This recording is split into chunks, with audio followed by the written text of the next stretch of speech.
Russell Kane walked into that hospital room like he owned it, like he owned Grant, 30 years of loyalty, 30 years of standing 2 steps behind the most feared man in Chicago, 30 years of carrying out orders, absorbing punishment, swallowing his own ambition until it curdled into something unrecognizable.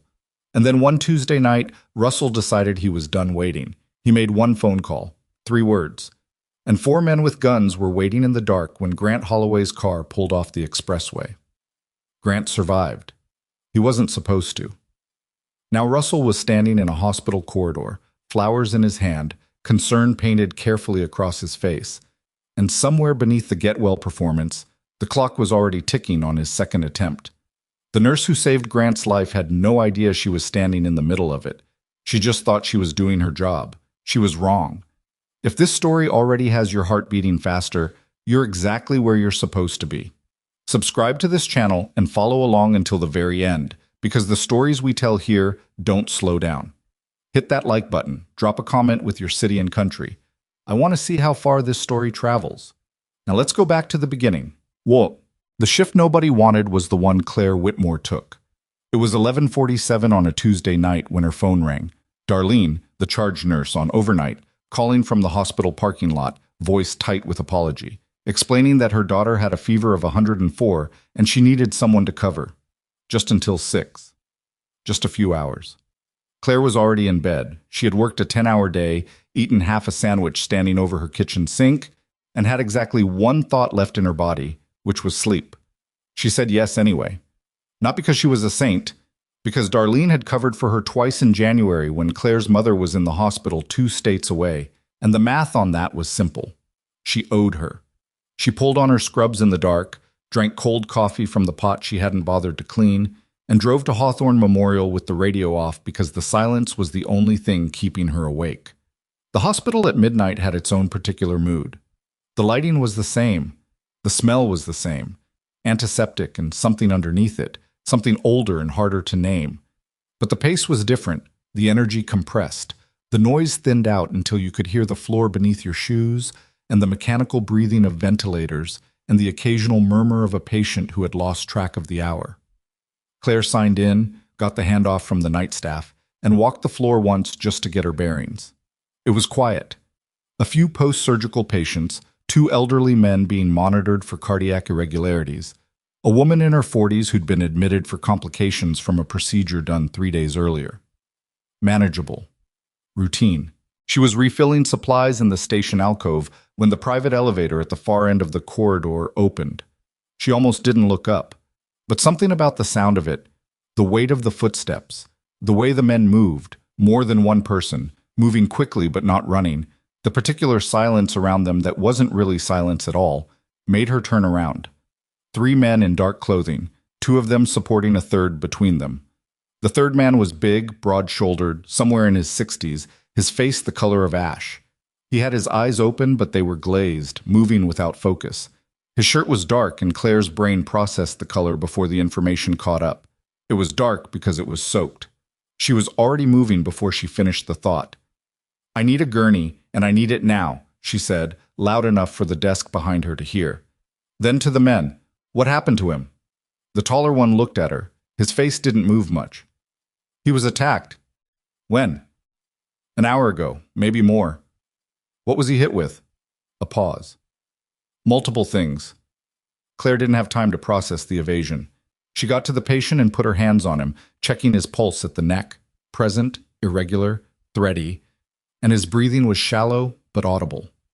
The blood was coming from his left side, somewhere beneath his ribs, and there was additional bruising across his face and neck that suggested blunt impact, not just a blade. "Does he have any allergies you know of?" she asked. "No." "Medical history? Blood thinners, heart conditions, anything?" "He's healthy. Was healthy." "Name?" Another pause, longer this time. The taller man looked at the shorter one, something passing between them that Claire couldn't read. "Grant," the shorter one said. "His name is Grant." The gurney arrived and Claire directed it, helped the men transfer the patient onto it without losing the pressure she'd already begun applying to his side. The men from the elevator stepped back almost immediately, and by the time she was moving the gurney toward the treatment bay, She glanced back and the elevator was already closing behind them. They were gone. She didn't have time to be unnerved by it. For the next 40 minutes, Claire worked.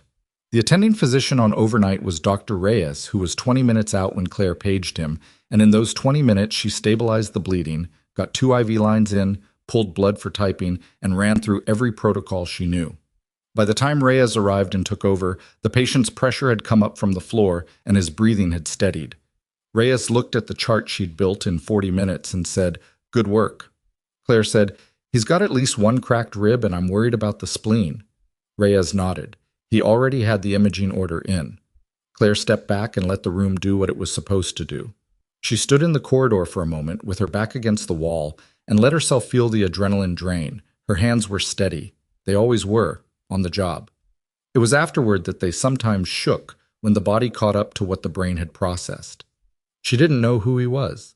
She knew his first name, which might not even be his first name, and she knew he was somewhere in his early 60s and that he had been attacked, and that the men who brought him in had not stayed to answer questions, and had not used the main entrance, and had not signed anything. She filed the observations away and went back to her shift.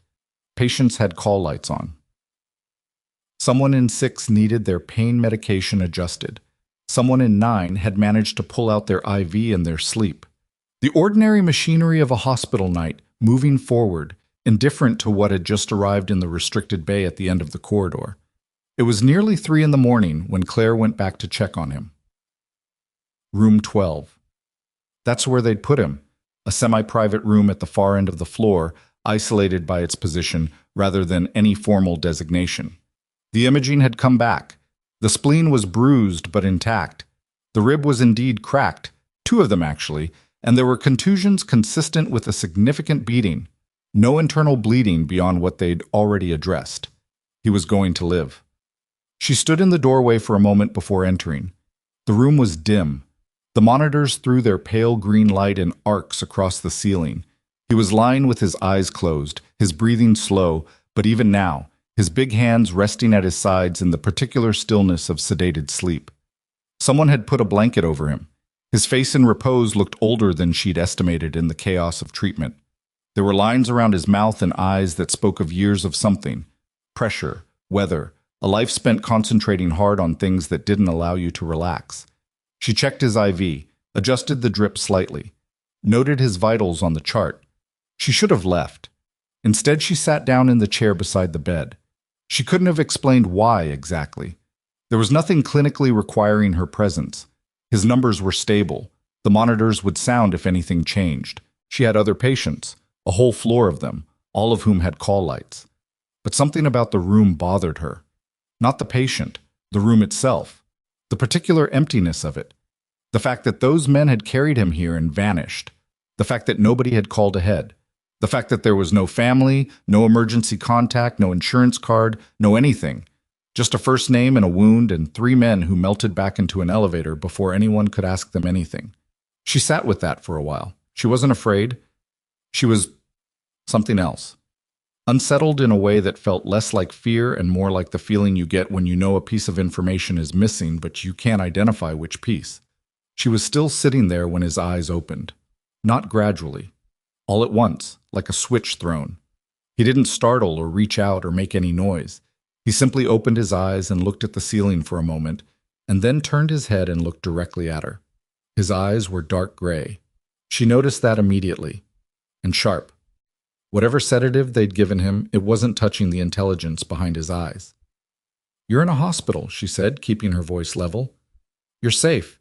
You lost some blood and you have broken ribs, but the bleeding is controlled and you're going to be all right."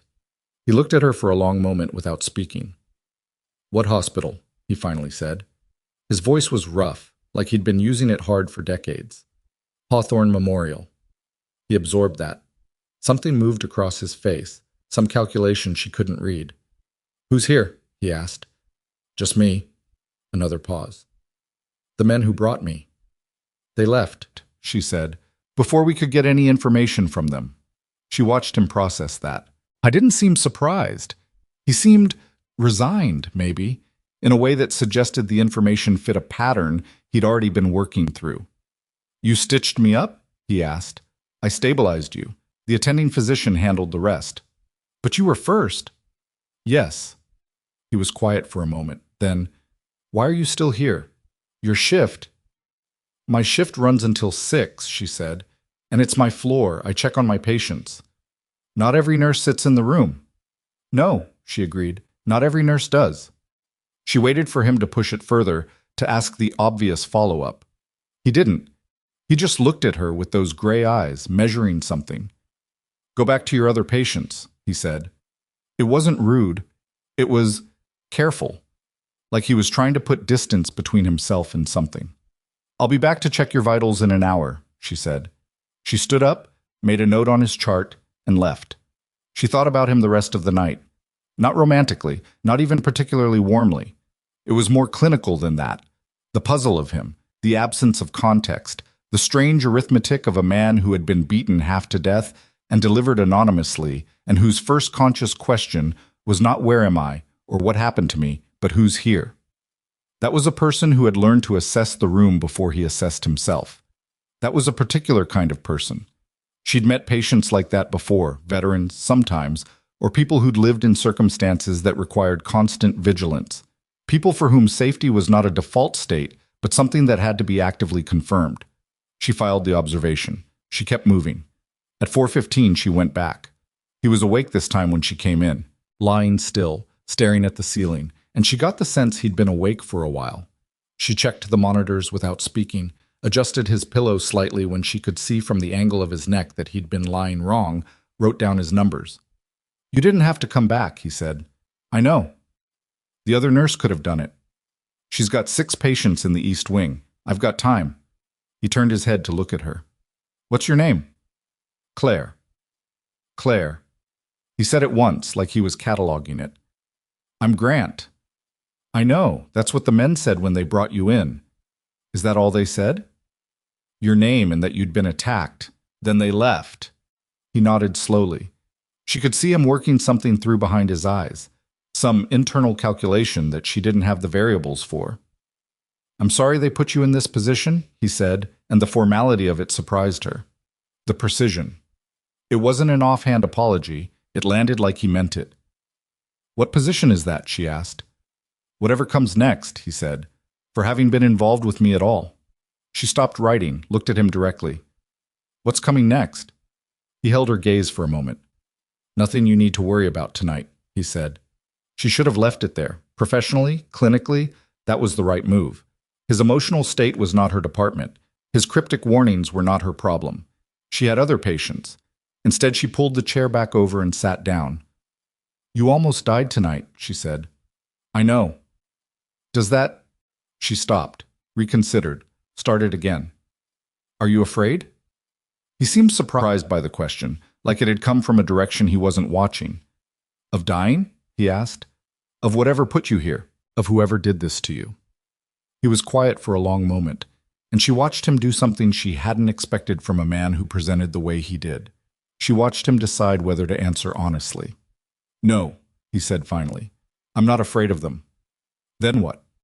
Another pause. I'm trying to understand who it was. Someone you know? Someone who knows me very well. The monitors beeped softly. Outside the room, somewhere down the corridor, a call light sounded and was answered. The hospital moved around them, indifferent, operational. You should sleep, Claire said. Probably. She stood up. He watched her go without speaking. At the door she paused, turned back. For what it's worth, she said, you're safe here. Right now, in this room. Whatever's out there. She stopped. You're safe here. She said it because it was her job. Because patients needed reassurance. Because that was the thing nurses said. But she meant it too. In some part of herself she didn't entirely examine. She went back to the floor. She didn't know, couldn't have known, that those 3 words would land in the chest of a man who hadn't heard them in 20 years and wouldn't know for another 20 minutes that they'd changed something in him. She just went back to work. The first light of morning came gray and flat through the corridor windows, rain against the glass making the outside world look unsteady, like a photograph taken with a shaking hand. Claire finished her shift at 6:12, briefed the incoming charge nurse, and gathered her coat from the locker room. She was almost at the exit when she stopped, turned around, went back to room 12. She didn't know why. He was stable. His numbers were fine. The day shift would cover him. There was no medical reason. She pushed open the door, and he was awake, had been awake, lying in that same careful stillness with his hands at his sides and his gray eyes on the ceiling. He turned when she came in. "Your shift's over," he said. "It is. You're still here." "I'm leaving now," she said. "I just wanted to check." She stopped because the excuse sounded weak even to her. She made herself finish it. "I wanted to check that you were all right." He looked at her for a long moment. Something moved across his face, some quiet recognition that she felt more than saw. "Why did you stay?" he asked. "Last night, in the chair." She considered lying, considered the professional version. "I was monitoring your condition. I had concerns about your stability." All of it true. None of it the complete truth. "Because nobody brought flowers," she said. "Nobody called. Nobody came. And it seemed wrong to leave someone alone like that in the middle of the night." He held her gaze. "Most people would say that's not their job." "Most people would be right," she said. She left before he could answer. She drove home in the rain, parked in front of her building, and sat in the car for a few minutes with the engine off. The morning was coming up gray and cold, and she was exhausted in the particular way that came after an unscheduled overnight, when the body had been running on borrowed hours. She thought about his eyes, about the way he'd said, "I'm trying to understand who it was," not with panic, not with rage, but with the careful precision of a man assembling information.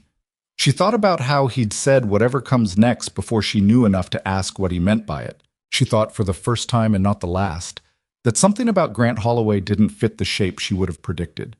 She couldn't have said what shape she'd expected, only that what she found wasn't it. She went inside. She slept.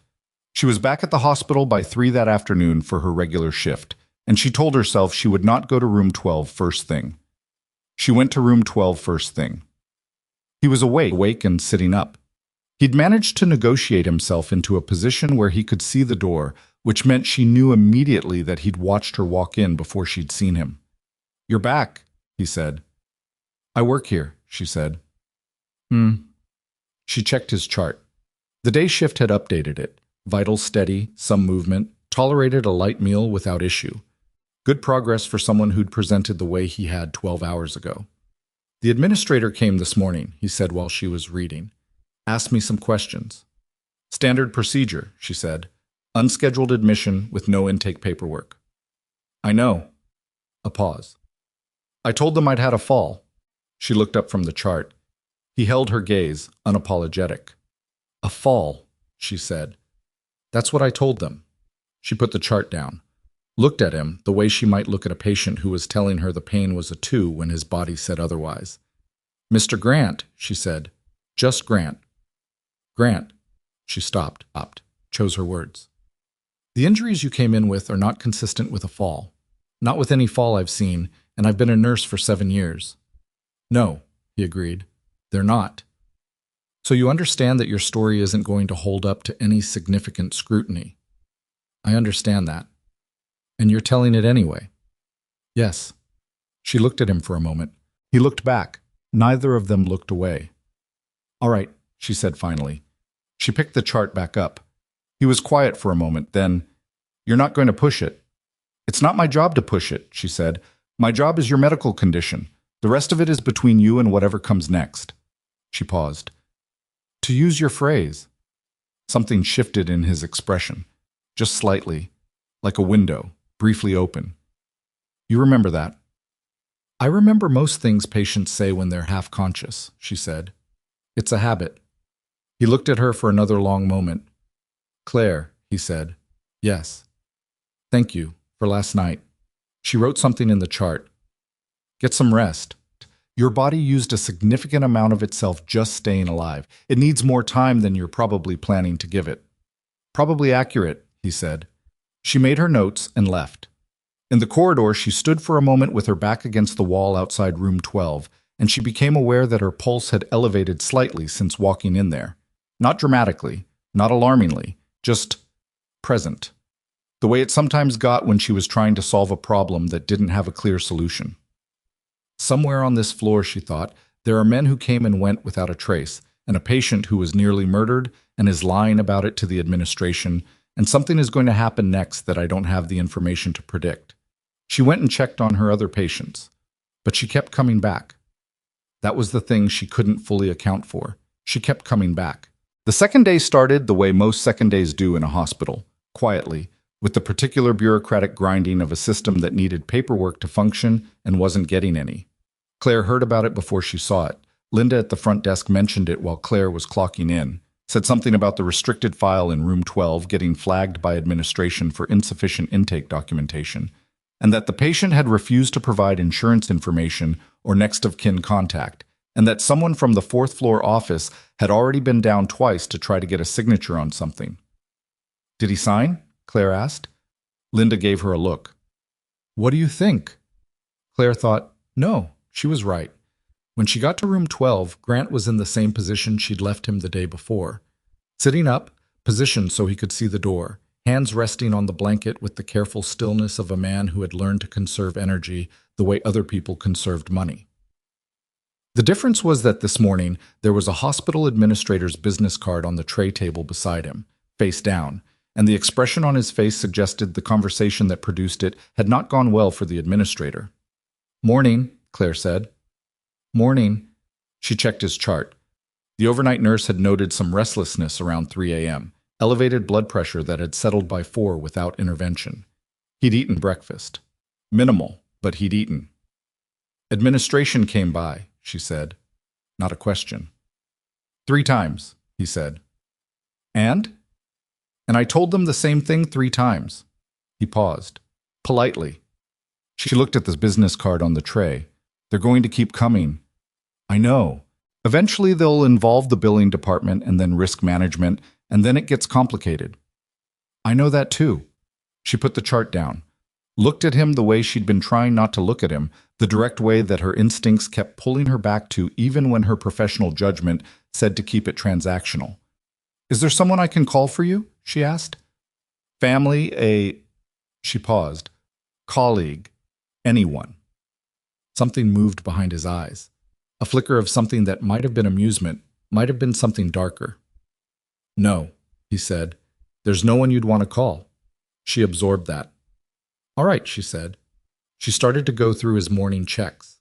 Blood pressure, pulse, oxygen levels, the inspection of the bandaging on his side. And he let her work in silence, which she appreciated. Some patients talked through every procedure as if the conversation would distract them from what was being done to their bodies. Grant sat still and let her work, and watched her with those gray eyes in a way that she had decided was not unsettling but was definitely something. Attentive. Precise. Like a man who had spent a long time learning to read people and couldn't stop doing it even in a hospital bed. "That hurts," she said, when she pressed along his left side to check the rib. "Yes," he said. "On a scale of—" "Don't need the scale," he said. "It hurts. I've had worse." She believed him. She rebandaged his side with the efficiency of 7 years of practice, and when she was done and stepping back, he said, "You changed the wrap differently than the morning nurse did." She glanced at him. "Tighter on the lower edge, gives better support when you're sitting up." "Does it matter? I'm supposed to be lying down." "You're going to sit up anyway. You've been sitting up since before I got here." She gestured at the angle of his pillows, the particular way the blanket was disturbed. "So I might as well wrap you for what you're actually going to do instead of what you're supposed to do." He looked at her for a moment. "That's a practical way to think," he said. 7 years of watching people ignore medical advice," she said. "You adapt." The corner of his mouth moved. Not quite a smile. Something in the neighborhood of one. She noted it because she was trying not to, and the fact that she was trying not to meant it registered anyway. She left him with his breakfast tray and his administrator's business card and went to the rest of her floor. She had 8 patients that day, 2 of whom were post-op and needed close monitoring, and 1 elderly woman named Estelle, who had opinions about everything and shared all of them. Claire moved through her shift in the way she always did. Steady, task to task, not rushing, but not pausing longer than necessary either. Except she paused at room 12 more than was necessary. She became aware of this around noon when she caught herself standing outside his door with a medication chart that had nothing to do with him. She turned around and went the other direction. At 2 in the afternoon, a man appeared at the nursing station asking for the patient in room 12. Claire was at the station when he arrived. She saw him before he spoke, tall, somewhere in his mid-50s, wearing a suit that was good quality but worn in, the kind of suit a man keeps for years because it still fits and he doesn't care much about replacing things. His face was all angles, jaw and cheekbones, and his eyes were the pale washed-out blue of a clear winter sky, which sounded pleasant and wasn't. He smiled at Linda at the desk. The smile was practiced, professional. It landed just slightly wrong in a way that was hard to specify. "I'm here to see a patient," he said. Grant Holloway." Linda looked at her computer. "Room 12 isn't receiving—" "He's expecting me," the man said. The smile stayed exactly where it was. "Could I get your name?" "Russell Kane. I'm his—" A brief pause, the pause of a man selecting from several available words. "Business associate." Claire was 3 feet away. She heard all of it. She was aware of her own stillness, the way she was standing with a clipboard held flat against her side, not moving. Something about Russell Kane made the back of her neck feel cold. She couldn't have explained it clinically. He hadn't done anything. He was standing at a nursing station in a suit, asking to see a patient. Thousands of people did that every day. But there was something in the way he stood, the weight of him, the self-possession, the particular quality of his attention as it moved around the station and cataloged everything in it, that reminded her of the way Grant looked at her the first morning. Assessing, counting, never fully at rest. 2 men who survived by reading rooms. The difference was that Grant had learned to read rooms from a hospital bed, stripped of everything that usually made men like him feel safe, and that vulnerability had made him not soft, but something more dimensional than she'd expected. Russell Kane looked like a man who had never been stripped of anything. "I'll let him know you're here," Linda said. She reached for the phone. "That's all right," Russell said, and his hand moved slightly, not quite a gesture, but not quite still either. "I know the way." "Sir, I know the way," he said again, and the smile remained and his voice remained pleasant, and his feet had already begun to move. Claire stepped into his path. She didn't plan it. Her body made the decision before her brain finished the sentence.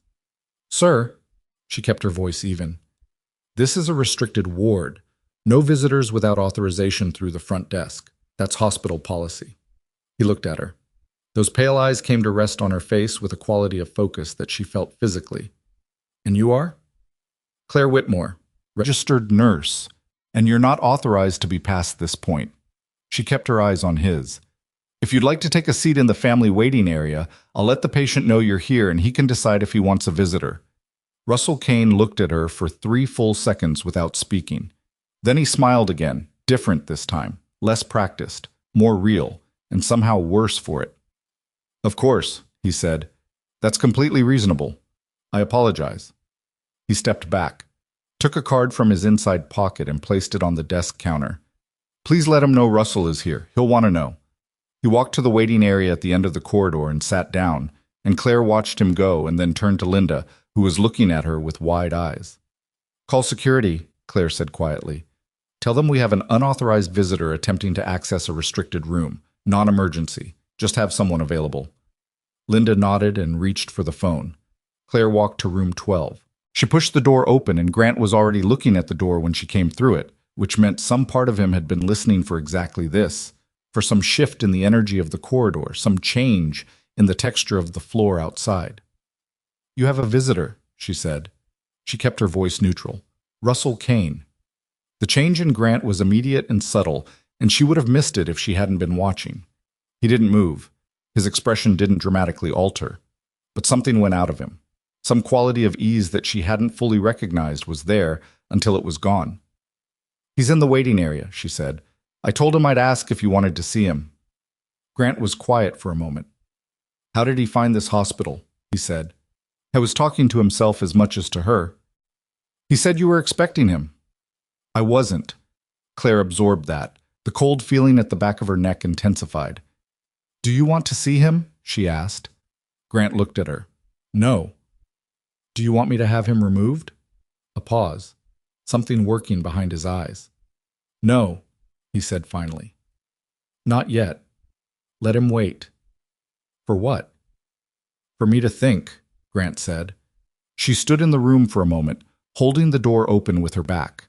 Outside in the corridor, the hospital moved. Footsteps, a cart rolling past. The distant sound of a call light answered. "Is he dangerous?" she asked. Quietly. Directly. Grant looked at her. He seemed to be deciding how much to say, measuring it against something she couldn't see. "Not to you," he said. "That's not quite what I asked." "No," he said. "It isn't." She waited.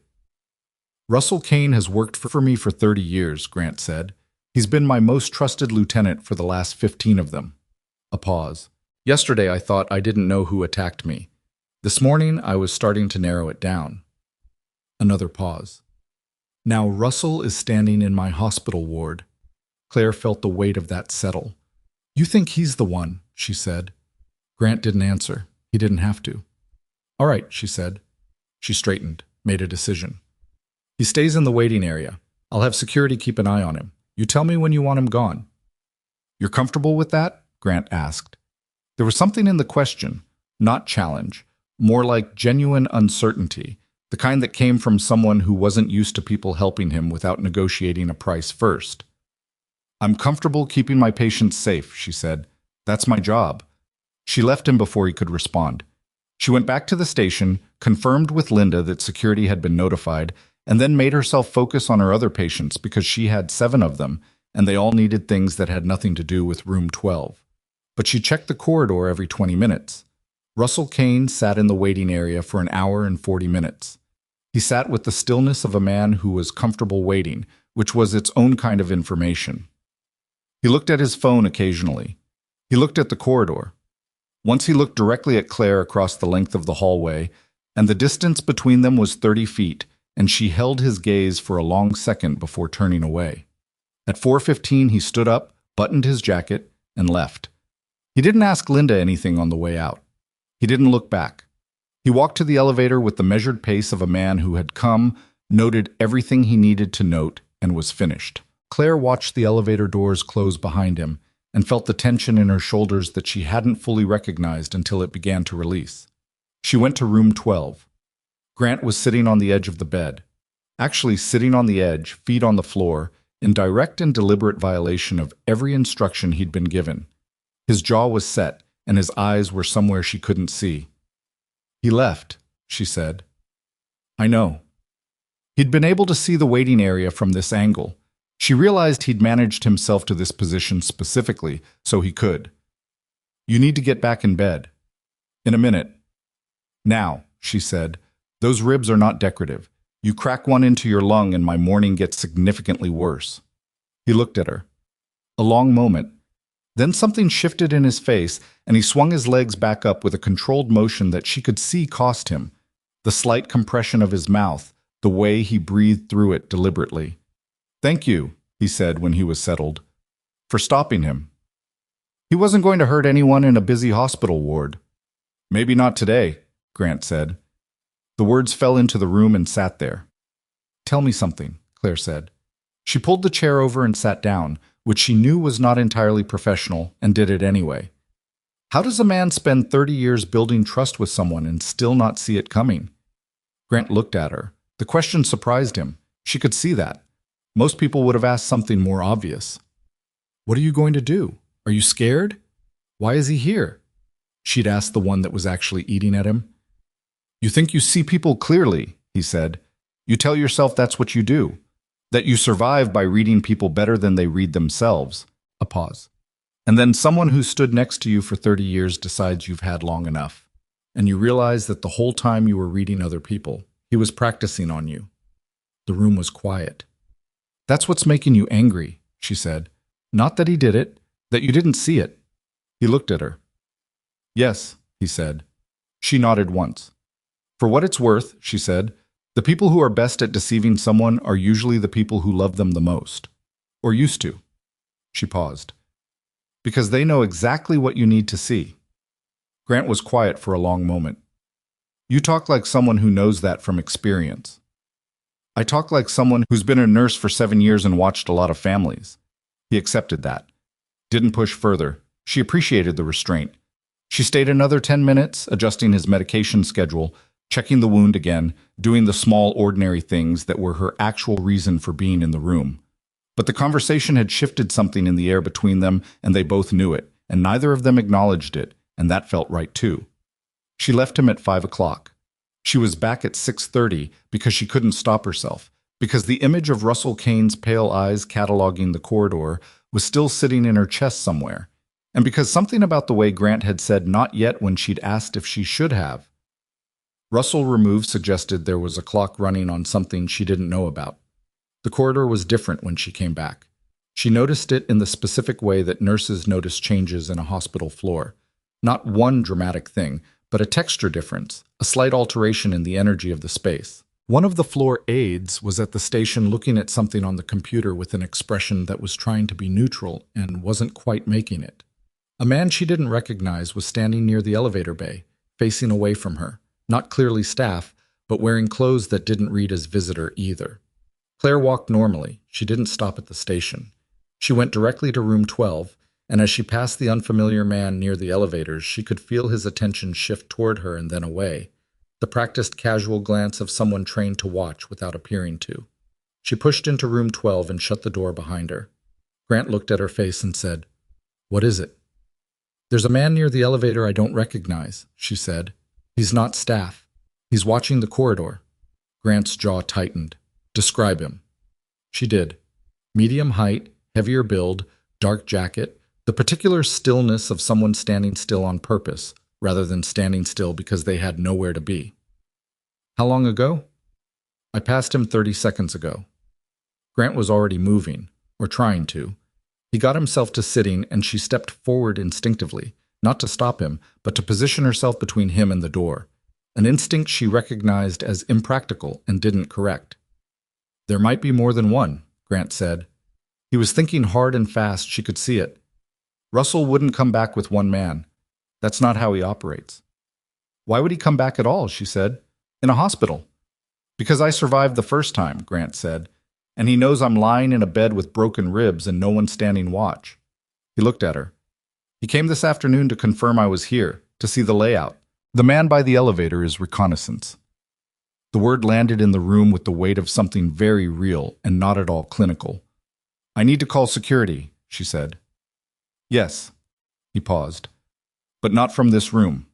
If anyone's monitoring the ward, a call from 12 tips them." She looked at him. "Use the emergency handset at Station 7, he said. "End of the East Wing. It routes through a separate line." "How do you know that?" "Because I've spent my life understanding buildings," he said. "How people move through them. Where the weak points are." She stood in the doorway for a second. Her heart was moving faster than she would have liked, but her hands were steady, as they always were when things became urgent. "Stay in this room," she said. "Don't open that door for anyone who isn't me or Dr. Reyes." "Claire." She looked back. "Be careful in the corridor." She went. The walk to Station 7 took 90 seconds. She counted them. She passed the man by the elevator again and this time looked at him directly, the way nurses look at patients, professionally, assessing, without aggression, and he looked back with the flat, watchful eyes of someone deciding if she was a problem. She didn't run. She walked at her normal pace and picked up the handset at Station 7 and called hospital security and told them she had an unidentified non-staff individual on the floor who was not visiting any registered patient and was creating a concern. The security officer said they'd send someone up. She hung up and turned around. The man by the elevator was gone. She felt the absence of him like a drop in air pressure, her body registering the change before her brain formed the thought. If he left, it wasn't because he was scared of a nurse making a phone call. It was because he'd seen what he came to see and he was reporting back. She walked back toward room 12, and the floor aide at the main station flagged her as she passed. "That patient in 12, Busta. His file just got flagged by administration. Someone put in a request to access his records, and it came from outside the building." "What does that mean?" "Means someone external submitted a formal inquiry, usually insurance, but the form number doesn't match any of our standard carriers." Claire stood at the desk for a moment, processing. "Who authorized it?" "That's the thing." The aide turned the screen toward her. "The signature on the authorization form, I don't recognize the name." Claire looked at the screen. The name on the authorization was Dr. F. Harmon. There was no Dr. F. Harmon on staff at Hawthorne Memorial. There was no Dr. F. Harmon in any of the hospital's credentialed physician directory. Someone had forged a physician authorization to pull Grant Holloway's medical records. Claire straightened. Her voice came out completely level. Flag this as a potential security issue and forward it to the hospital's compliance office. Don't release the records under any circumstances until the authorization is verified through official channels. Document everything. The aide nodded, pulling up the report form. Claire walked to room 12. She pushed through the door and Grant was sitting up and watching her face with the attention of a man who had learned to read incoming information from expressions alone. Someone tried to pull your medical records, she said, from outside the hospital, using a forged physician authorization. Grant's face went very still. When? The request was logged 40 minutes ago, around the time your visitor left the building. Russell, Grant said, not a question. Probably someone working for him. She stopped, looked at him. Grant, this isn't a hospital security problem anymore. This is... She stopped again because she didn't have the right words for what it was exactly. I know what it is, he said. He was looking at the window, at the city beyond it, at something she couldn't see. I've been lying here telling myself I had time to think, to figure out who else might be involved, to understand the shape of it before I moved. And now? He turned back to her. Now I think I've been doing exactly what Russell expected me to do, he said. Lying still, waiting, assuming the hospital was enough protection. His jaw worked. He's not waiting for me to recover. He's building the next move while I'm flat on my back. The room was very quiet. What does that mean? She asked. What does the next move look like? He didn't answer immediately. She watched him wrestle with something. The decision of how much to tell her, balanced against the fact that whatever was happening had already crossed the line of her involvement, whether he chose it or not. It means, he said slowly, that staying here is no longer safe for either of us. The words landed with the particular weight of a door closing. She'd crossed some threshold, she realized. At some point in the past 48 hours, without choosing it and without being able to identify the exact moment, she had become someone in this story rather than someone adjacent to it. The nurse in room 12 had become something more complicated than a caregiver, and the man in the bed had become something more complicated than a patient. And now Russell Kane, wherever he was, knew her face. She'd been the one who stopped him in the corridor. She'd been the one he'd looked at from the waiting area with those pale, assessing eyes. She was already part of whatever came next. She pulled the chair over and sat down, and neither of them spoke for a long moment, and the monitors beeped softly, and outside the hospital windows, the city moved through its evening without any awareness of the particular gravity that had settled into room 12 on the second floor of Hawthorne Memorial, pulling everything slowly toward a point from which there would be no turning back. The transfer order appeared at 7:42 in the morning. Claire found it the way she found most things that were wrong on her floor. Not because someone brought it to her, but because she was paying attention to the texture of the day, and the texture was off. A slight change in how the overnight staff handed off. A particular quality of avoidance in the way the charge nurse briefed her, the way Marlene kept not quite meeting her eyes while going through the patient list, moving past room 12 faster than the others. Go back, Claire said. Marlene stopped, looked at her clipboard. Room 12, Claire said. You went past it. Transfer's been arranged, Marlene said. Patients being moved to Lakeview Private this afternoon, 2 o'clock. Claire felt the floor shift slightly beneath her. On whose authorization? It's all in the system. Marlene turned the clipboard around. Dr. Harmon signed off last night. Claire looked at the form. Dr. F. Harmon, the same name that had appeared on the fraudulent records request the night before. The name she had flagged for the compliance office. The name that belonged to nobody on staff at Hawthorne Memorial. The same ghost had just authorized a patient transfer.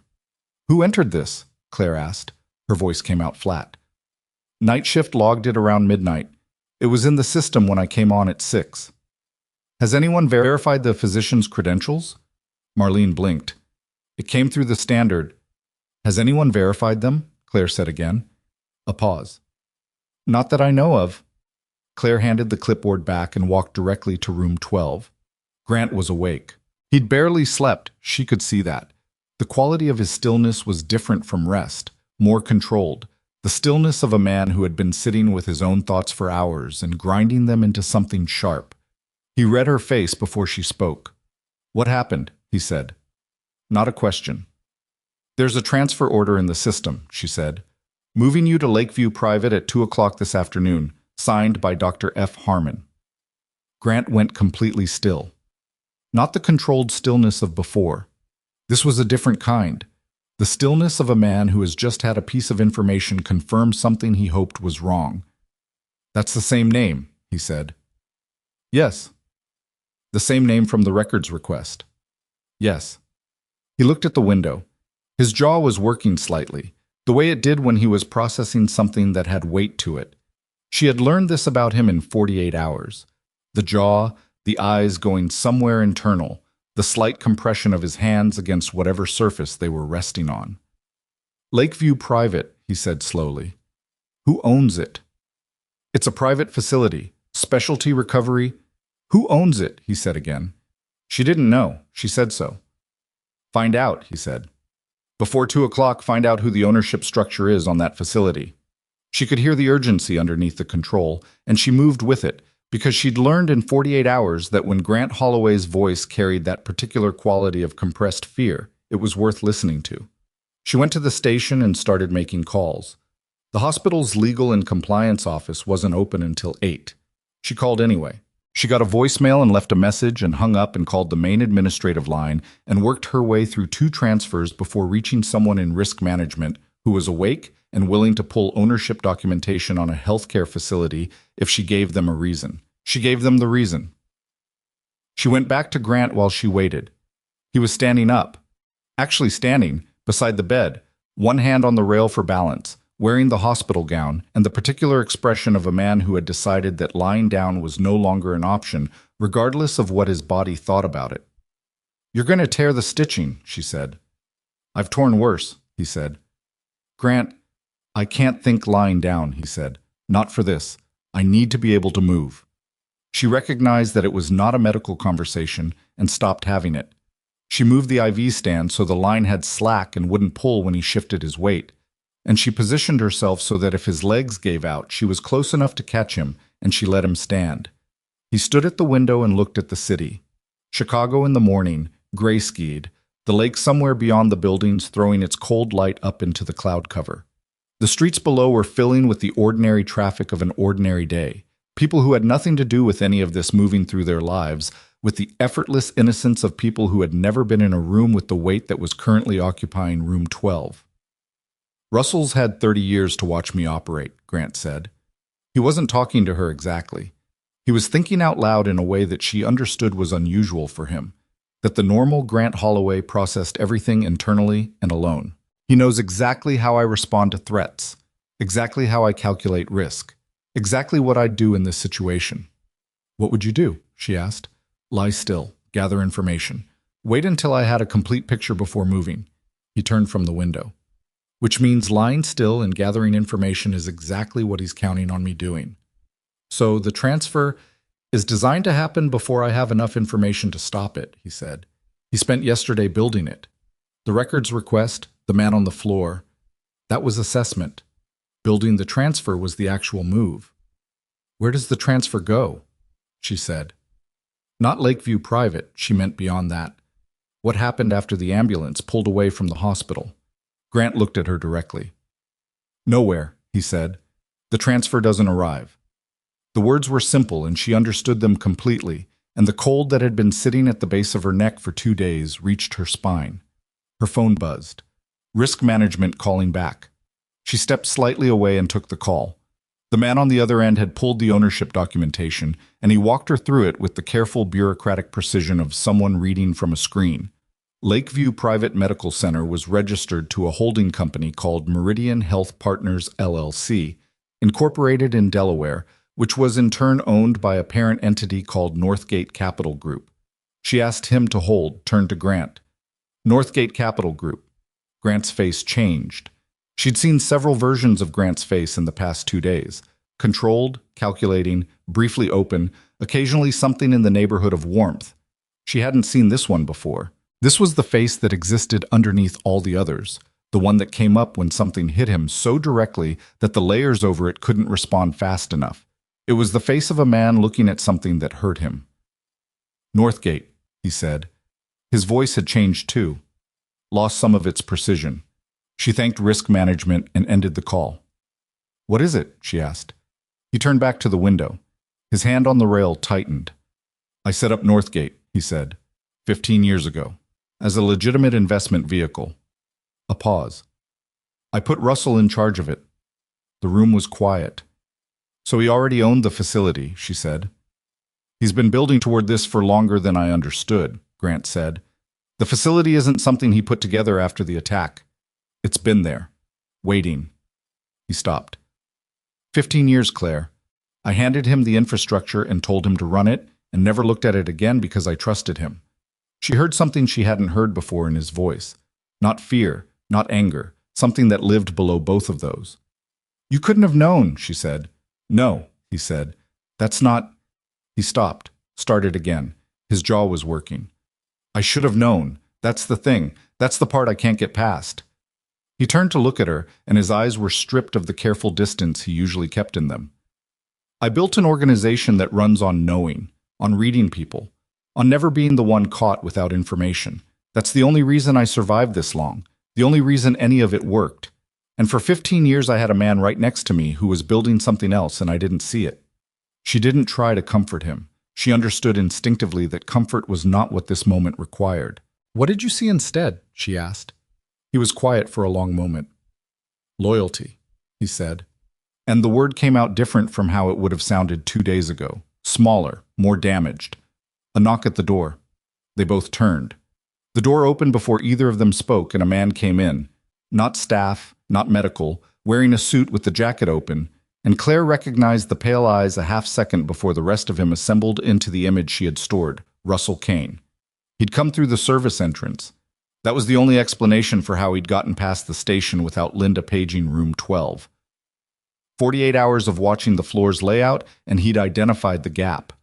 He stood in the doorway and looked at Grant, and something passed across his face that was complicated and old, and probably would have been easier to understand if she'd known him for 30 years instead of 30 seconds. "Grant," he said. His voice was not what she'd expected.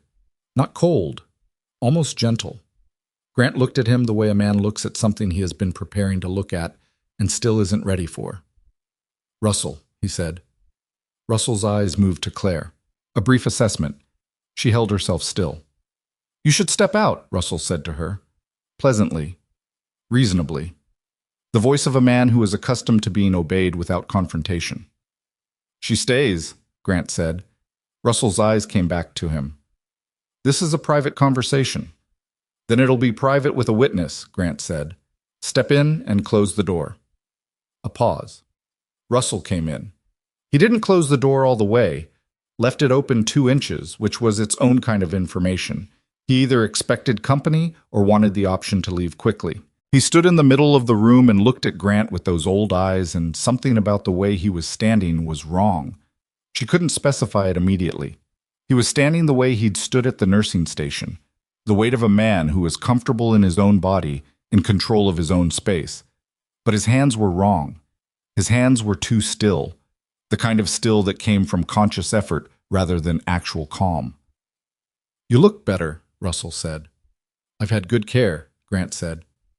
"That's good. That's... Russell paused, pressed his mouth together briefly.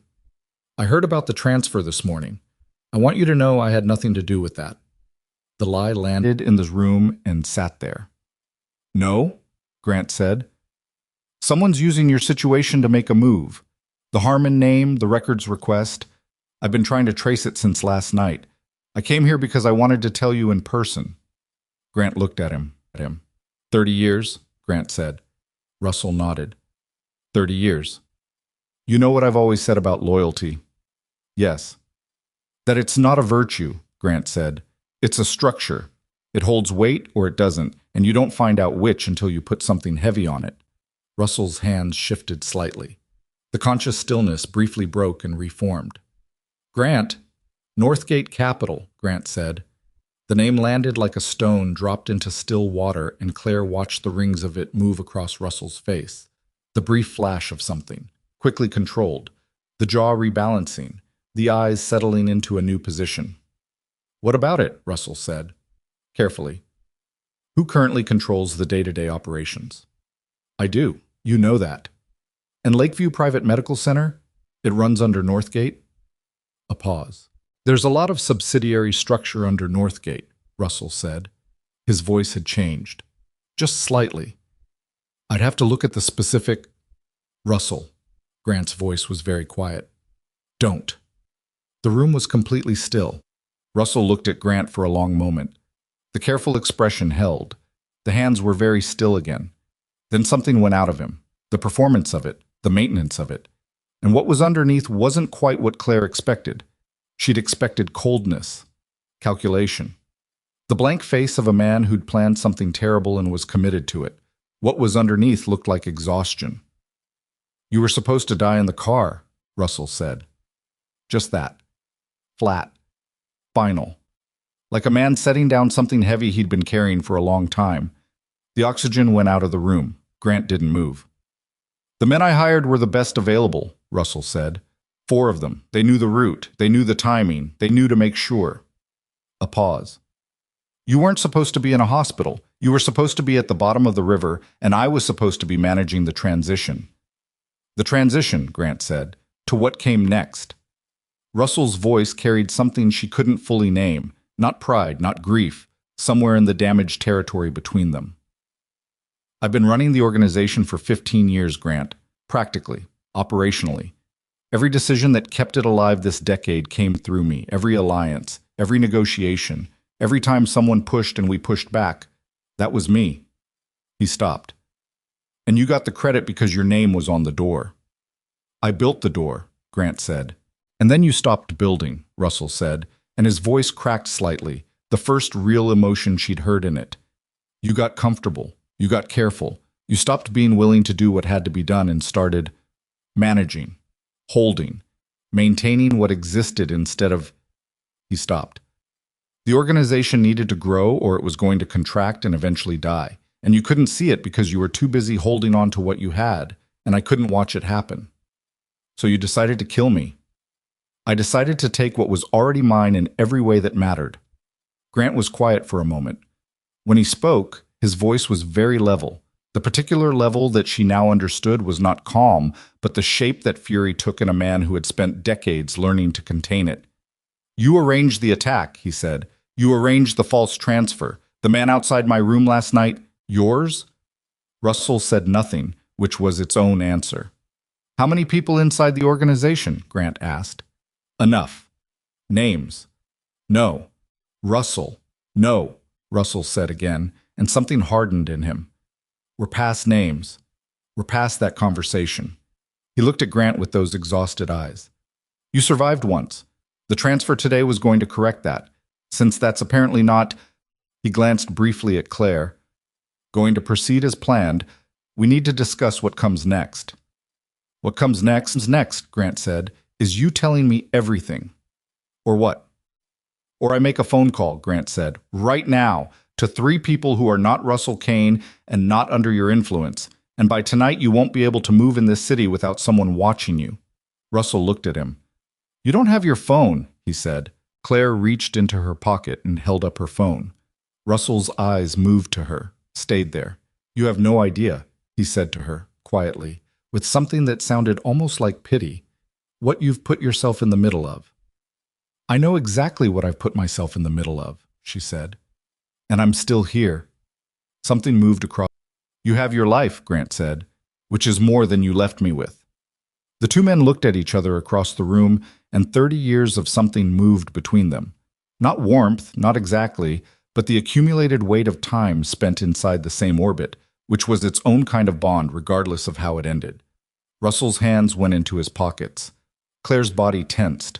Her eyes went to his hands. She couldn't see them now. And she calculated the distance to the emergency call button on the wall, 4 feet, and the distance to the door, 10 feet, and the distance between where she was standing and where Grant was standing, 3 feet. Russell pulled out his hands, empty. He pressed his palms together in front of him, a strange gesture, almost formal, and when he looked at Grant again, there was something in his face that was both older and younger than she'd seen before. Carter Briggs, he said. Grant's jaw moved. Marcus Webb, Russell continued. DeSoto. Halverson. He paused. And Elaine Park. The last name landed differently from the others. Claire could see it in Grant's face, the way the others registered as information, and this one registered as something personal. Elaine, Grant said. She came to me, Russell said. I didn't go to her. I want you to understand that. How long? 2 years. Grant looked at the window. He was quiet for a long time.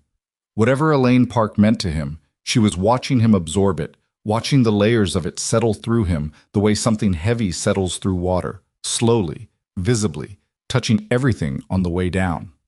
She's my accountant, Grant said, finally. She's been my accountant for 12 years. I know, Russell said. She has access to every account, every structure, every... Grant stopped, pressed his mouth shut, opened it again. How much has she moved? I don't know the exact number. Estimate. A pause. Significant. The word sat in the room like something contaminated. Claire was watching Grant the way she'd watched patients coming out of hard procedures, tracking the color in his face, the steadiness of his hands on the rail, the rate of his breathing.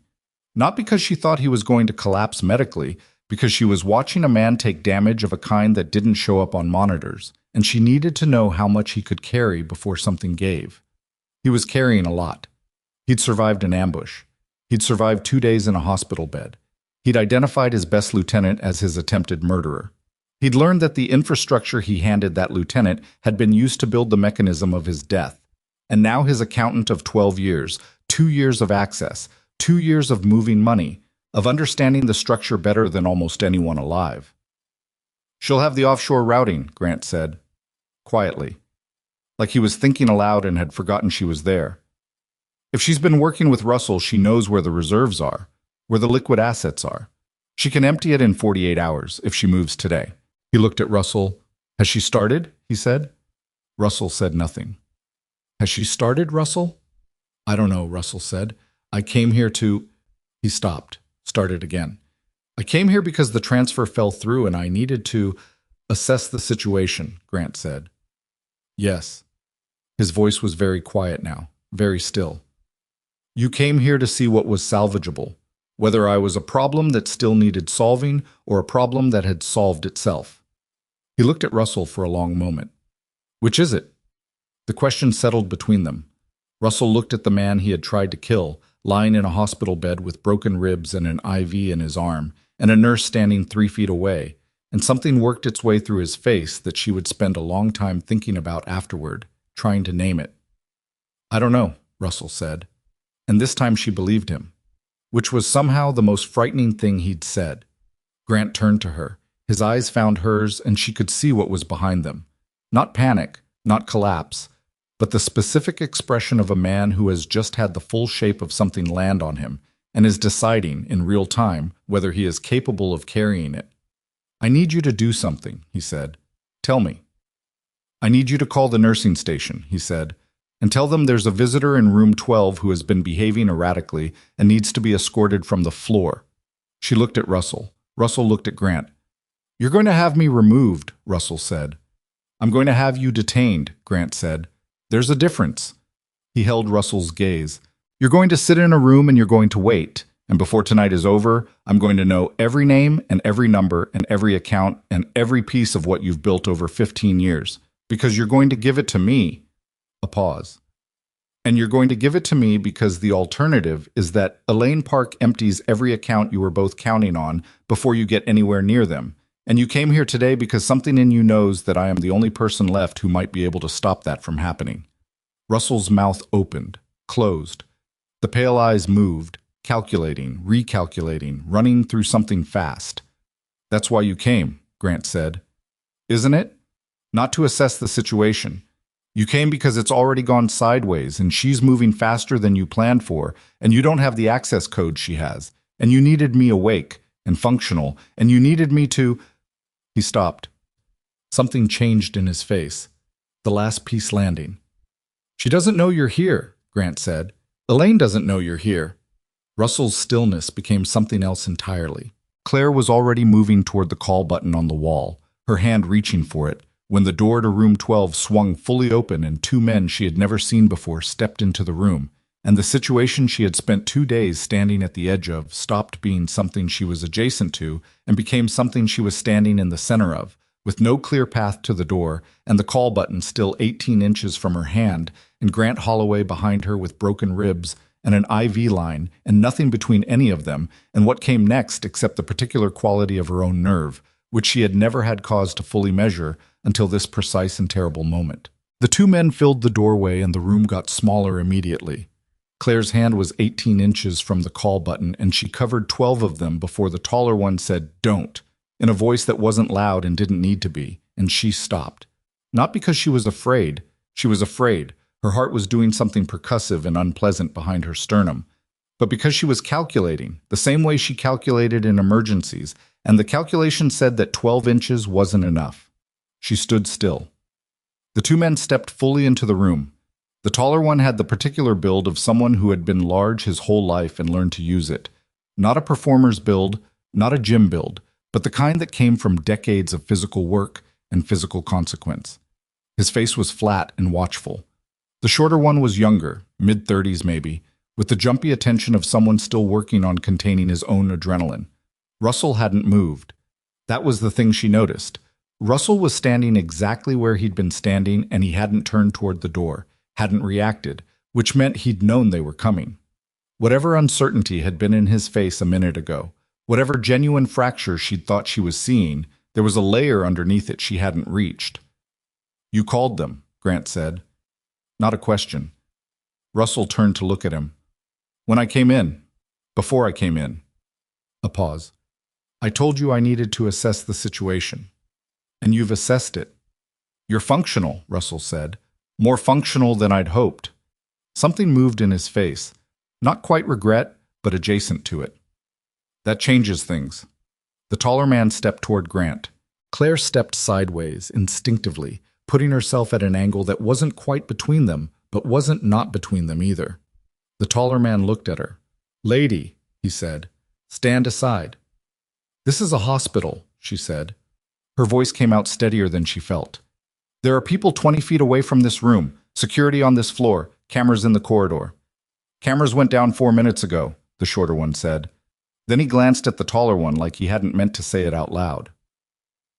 4 minutes ago. Before they came in. Someone had cut the corridor cameras before Russell walked through that service entrance. She filed the information, kept her voice level. "Then there are still people 20 feet away," she said. "And one of them is going to notice eventually that this room has been quiet too long." "That's not your concern right now," the taller one said. "It's very much my concern." "Claire," Grant's voice from behind her, low and deliberate. "Move to the left, toward the window." "I'm not away from me," he said. "To my left. Do it now." She understood from his tone that there was geometry she wasn't seeing and moved.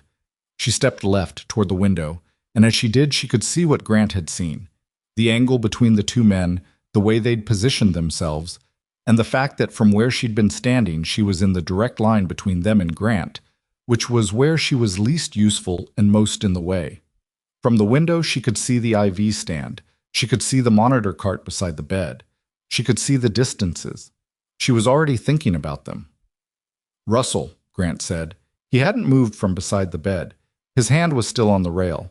His breathing was controlled, but she could see from the way he was holding his left side slightly differently that the standing was costing him. "You said Elaine is moving faster than you planned.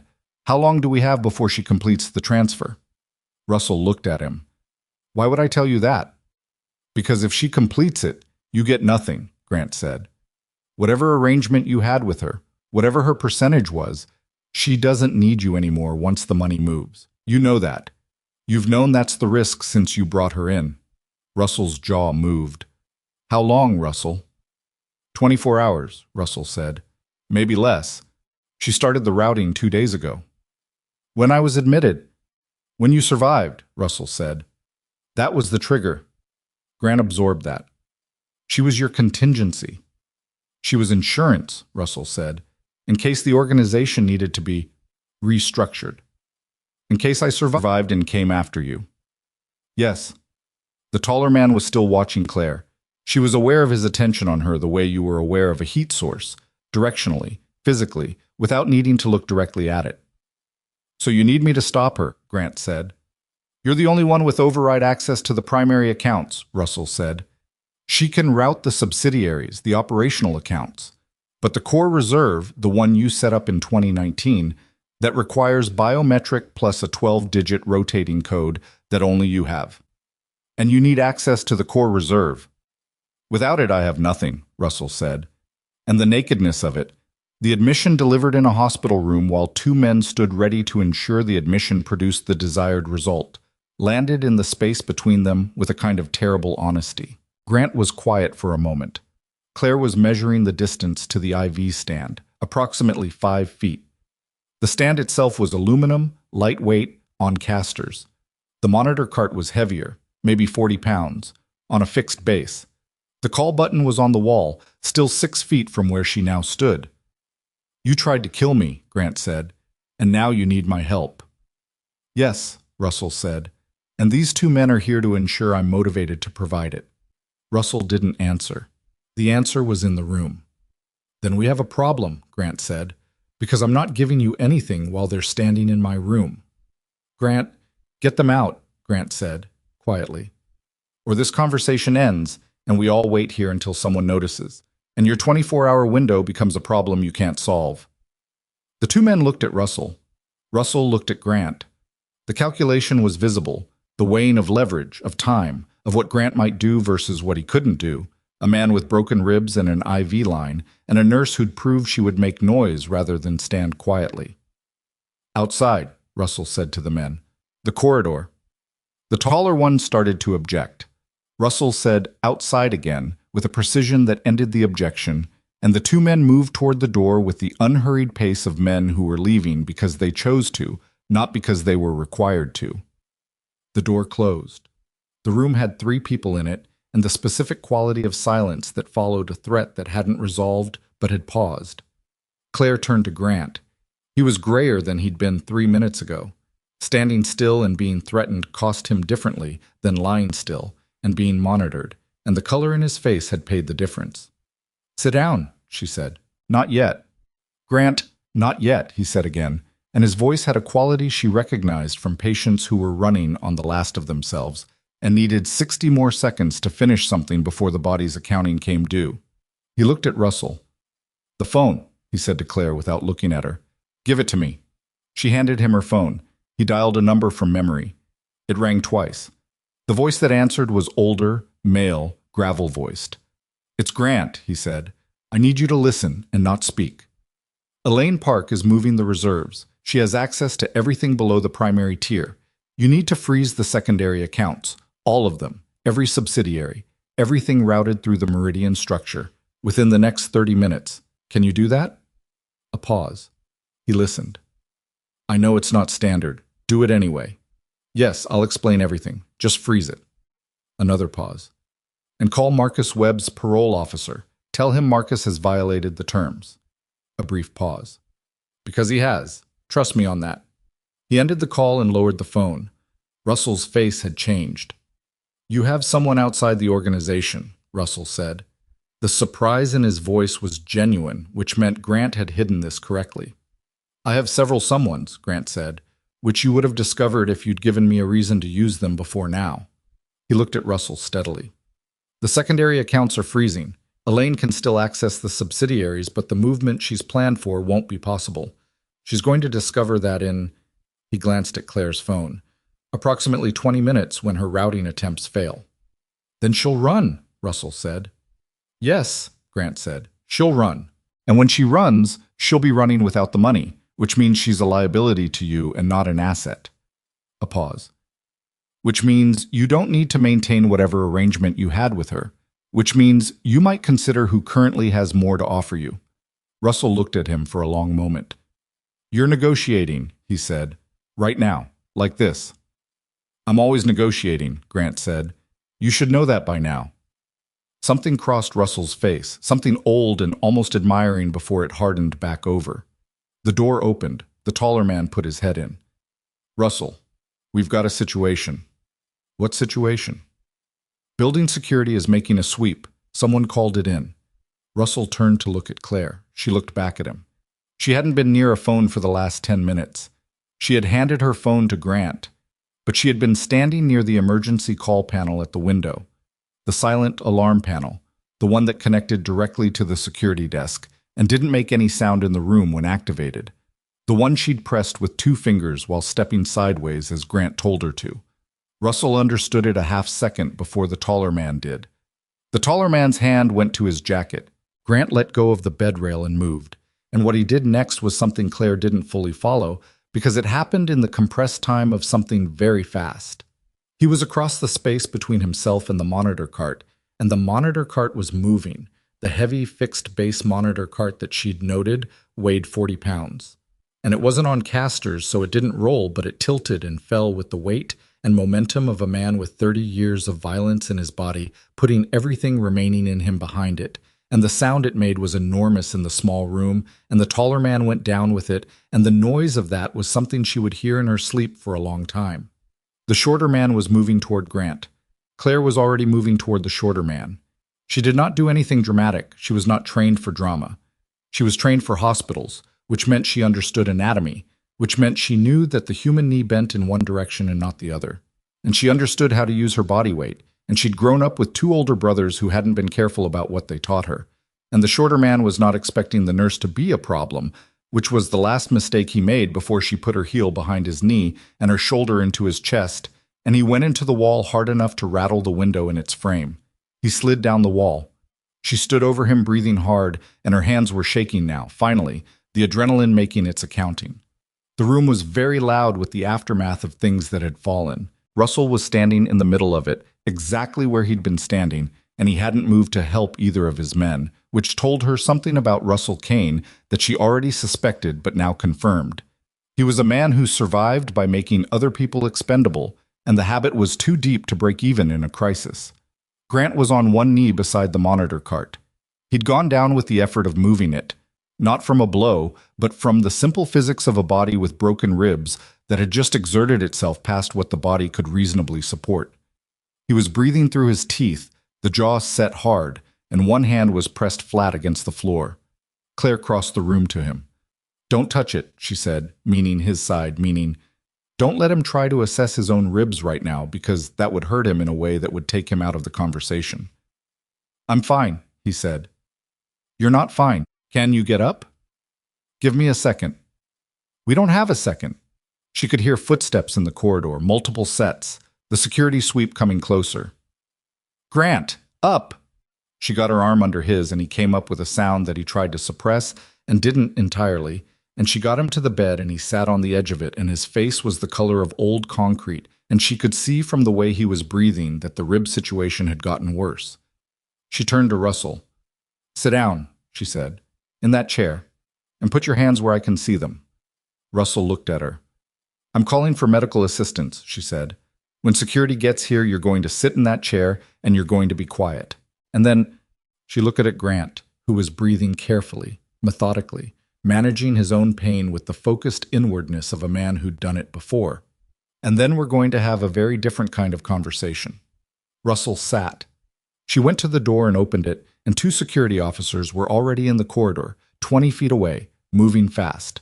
She flagged them with her arm, and one of them spoke into a radio, and she stepped back into the room. What followed was not clean. It was not efficient.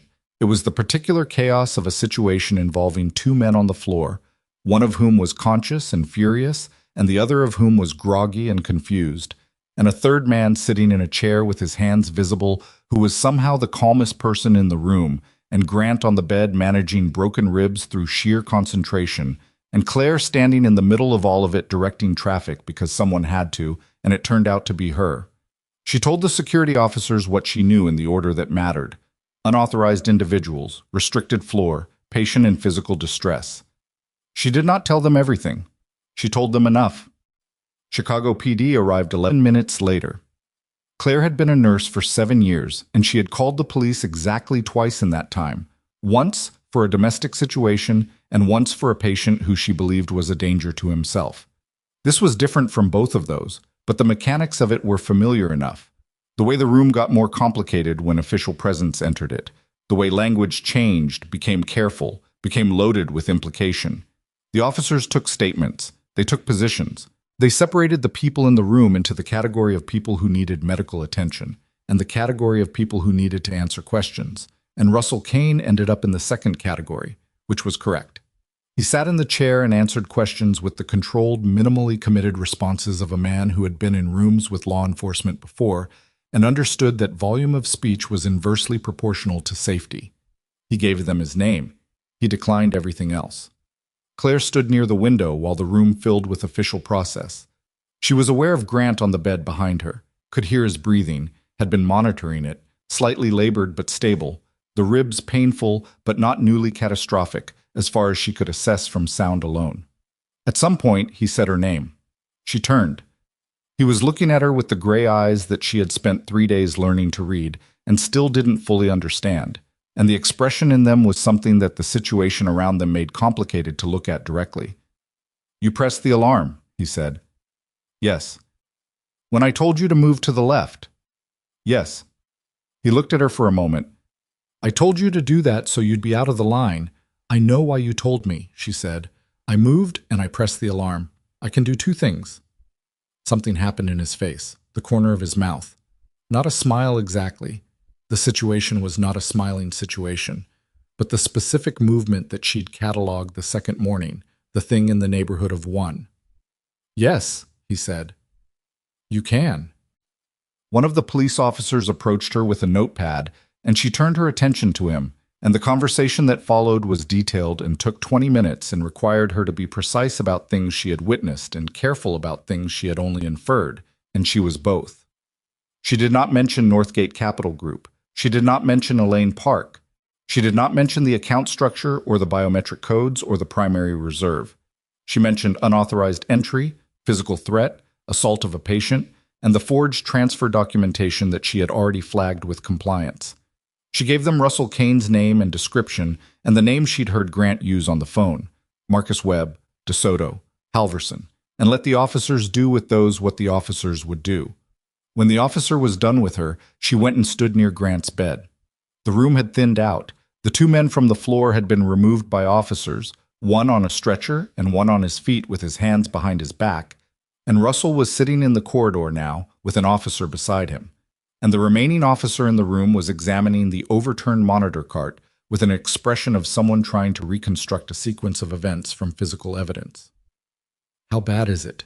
she asked Grant quietly. "The rib." She kept her voice low. He breathed, deliberate, measured inhalation. "Worse than before," he said.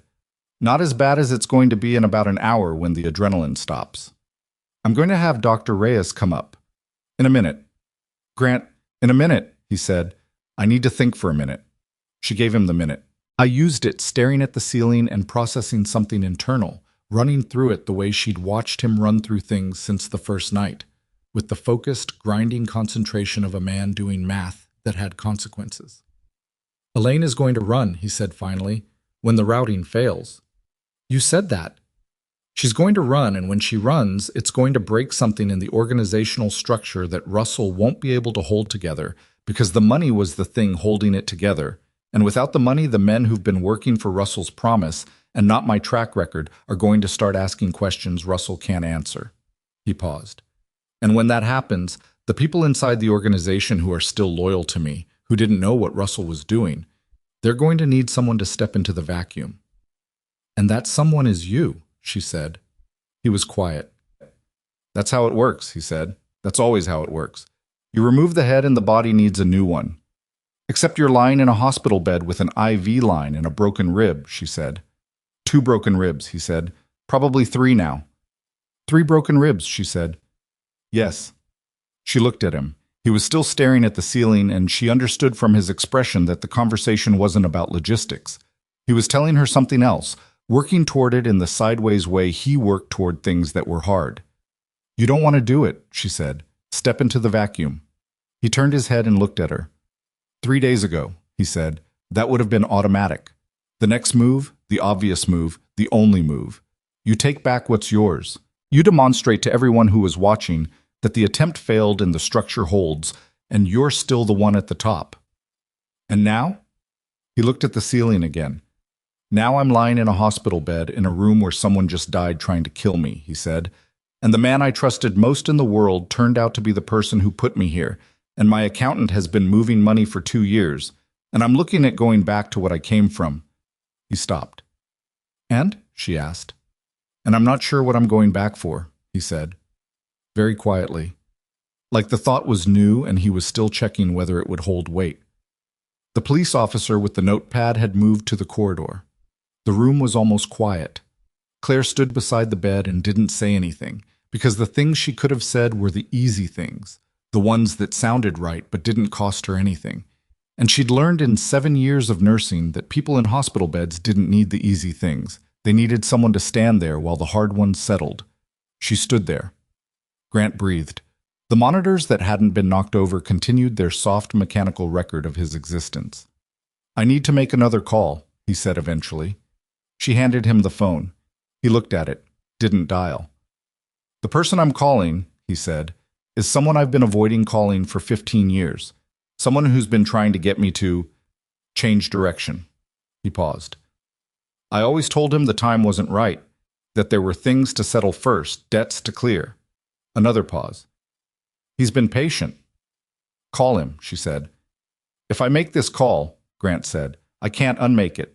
It's not the kind of call you make for leverage or positioning. He'll know that. He'll know I mean it." "Then mean it," she said. He looked at her. She kept her eyes steady. He dialed. The phone rang 3 times before the answer, and what Grant said in the next 4 minutes she heard only partially, standing at the window, giving him as much privacy as a small room allowed. She heard the shape of it, the identification, the long pause, the careful words, the longer pause on the other end, and then something that sounded like the specific release of breath that came when a person had been waiting a long time for a particular sentence and had given up expecting it. He ended the call and held the phone in both hands, looking at it. "The name you need," she said, "for all of this. Russell, the others. Is that someone who can use it?" "Yes," he said. "Federal level. He's been building a case for 10 years and I just handed him the inside access he needed." "And you?" "And me." He set the phone on the tray table. "That's a different and more complicated conversation." She nodded once, picked up the room phone, called Dr. Reyes. While she waited, she stood in the room with the sound of the city outside and the corridor busy with the aftermath of things that had finally broken open. And she was aware of Grant's eyes on her, and she was aware of her own heartbeat, which was finally, slowly, beginning to come down from wherever it had been for the past 40 minutes.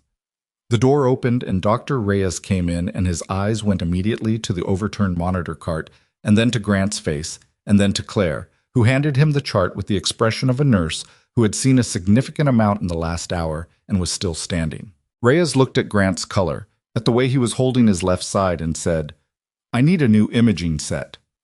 "Yes," Claire said. "What happened to the monitor?" "It fell," Claire said.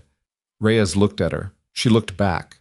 He made a sound that was not quite skepticism and not quite acceptance, and moved to begin his examination, and Claire stepped back, and from across the room she could see Grant watching her in the way he'd been watching her since the first night, with the gray eyes and the particular quality of attention that she had stopped trying to categorize and had simply accepted as the way this specific man looked at something he was trying to understand.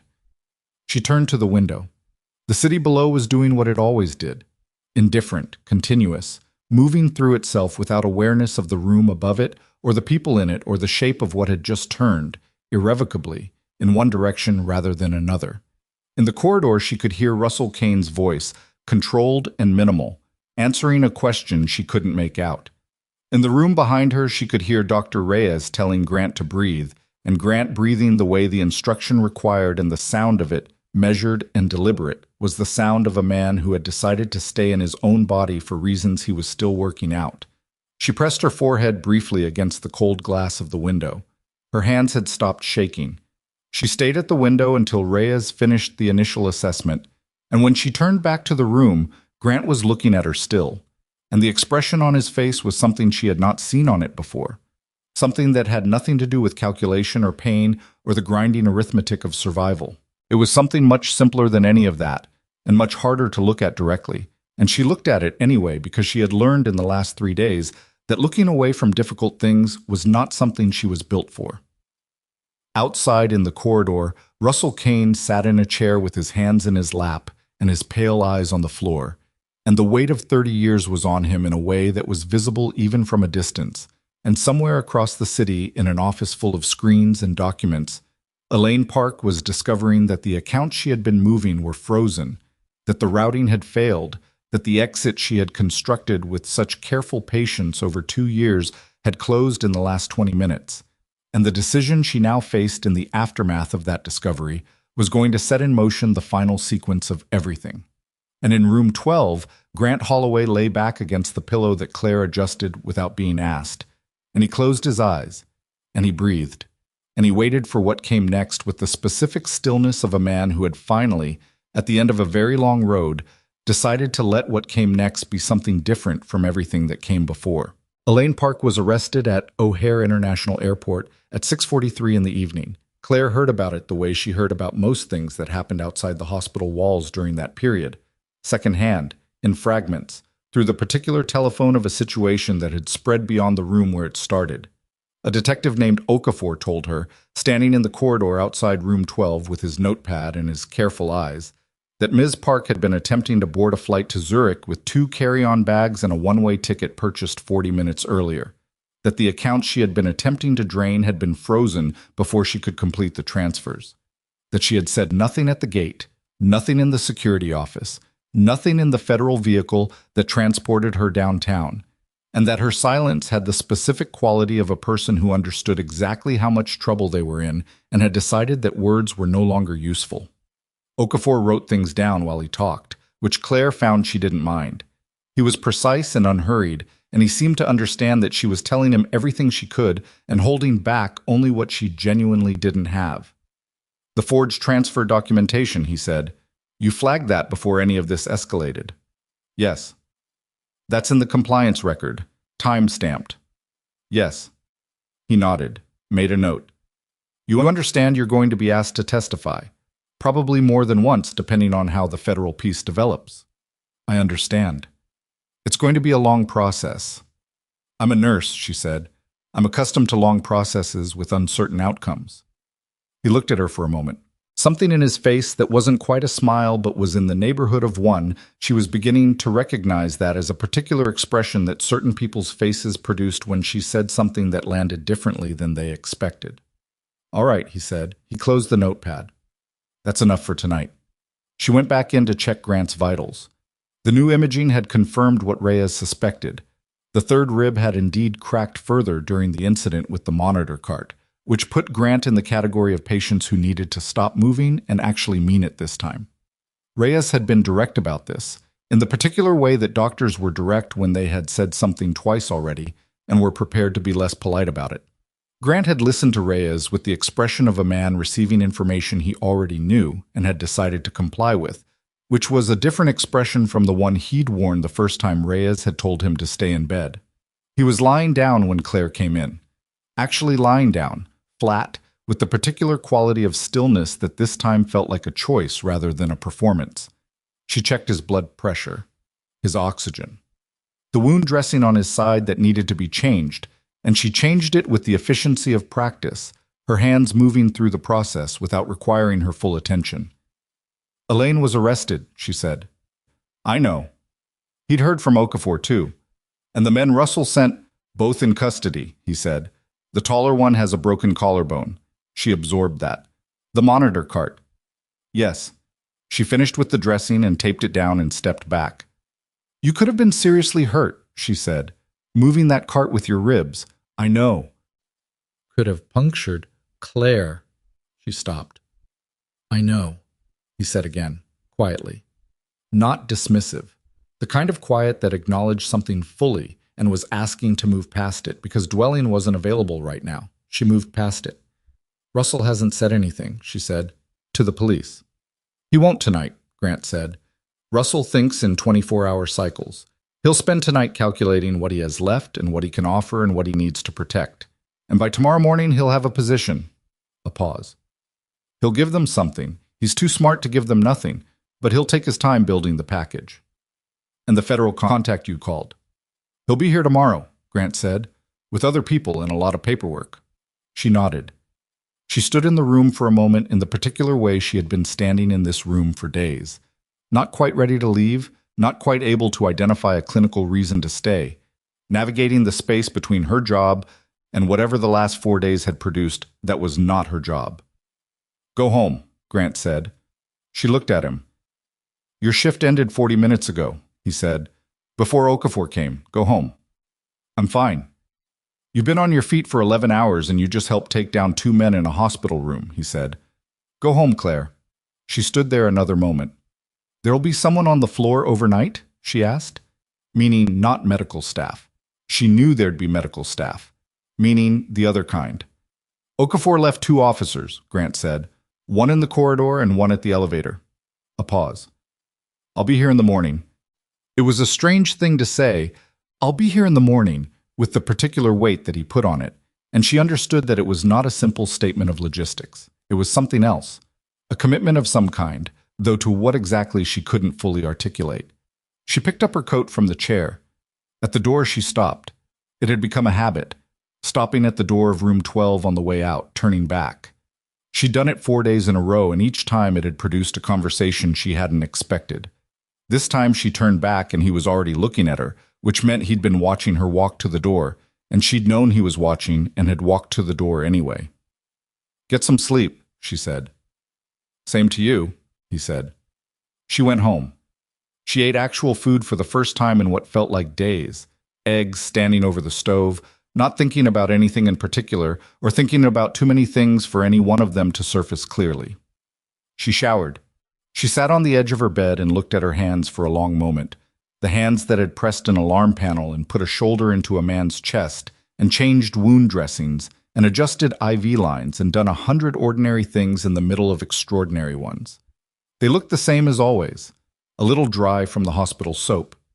The small scar on her right index finger from a nursing school incident she no longer remembered clearly. Her mother's ring on her right hand, which she wore there because left felt wrong since her mother passed and right felt like keeping her close. She lay down. She was asleep in 4 minutes. She slept for 9 hours straight, which was more than she'd managed in 4 days combined, and when she woke, the light through her window was the particular white of a Chicago morning after rain, and for a few seconds she lay in the silence of her apartment and held the weight of the last 4 days in her chest before getting up to meet whatever came next. The federal agents arrived at Hawthorne Memorial at 9:15 the following morning. There were 3 of them, 2 men and a woman, suits and credentials, and the specific professional density of people who had been building something for a long time and were now entering the phase where the thing got built. They spoke with hospital administration first, which took 40 minutes, and then they came to the second floor and Claire watched them from the station while they went into room 12 and the door closed. She had patience. She saw them. She did her work with the focus that her work required, moving from room to room in the ordinary rhythm of the floor, blood pressure and medications, and a post-surgical woman in room 7 who needed her pillow repositioned and would not stop apologizing for needing it. You don't have to apologize, Claire told her. This is what I'm here for. I just don't want to be a bother. You're not a bother, Claire said, and she fixed the pillow and the woman settled and Claire moved on. The federal agents were in room 12 for 2 hours and 14 minutes. When they came out, the woman, who had the kind of face that had learned to carry a great deal without showing much, stopped at the station and asked Claire to sign a witness availability form, which was a document confirming that Claire Whitmore, RN, was available to provide testimony in an ongoing federal investigation and could be reached at the contact information provided. Claire signed it, and the woman thanked her with the precise courtesy of someone who meant it but had somewhere else to be. They left. Claire went to room 12. Grant was sitting up within the parameters of what 3 cracked ribs allowed, which was not fully upright but not flat either, a compromise his body had negotiated with his stubbornness. He was looking at the window. He didn't turn when she came in. She checked his chart, made her notes, changed his dressing again. The wound was healing correctly, the body doing what bodies did when you gave them the minimum required conditions, which was to say they worked, imperfectly and with complaint, toward repair. How did it go? She asked. Long, he said. Are you all right? He was quiet for a moment. I gave them everything, he said, Russell's names, Elaine's routing structures, the organizational breakdown, who reported to whom, where the money came from, where it went, how the legitimate businesses connected to the illegitimate ones. He paused. 30 years of architecture. I walked them through all of it. She finished with the dressing and stepped back. What happens to you in that process? She asked. Complicated things, he said. Over a long period of time. A pause. There are things I did that don't have clean answers. Decisions I made that hurt people. The federal framework gives me something in exchange for the cooperation, but it doesn't give me a clean record, and it doesn't give me absolution, and I didn't ask for either of those things. What did you ask for? He turned from the window to look at her. Time, he said. The ability to close things down properly instead of having them close down around me. The chance to... He stopped.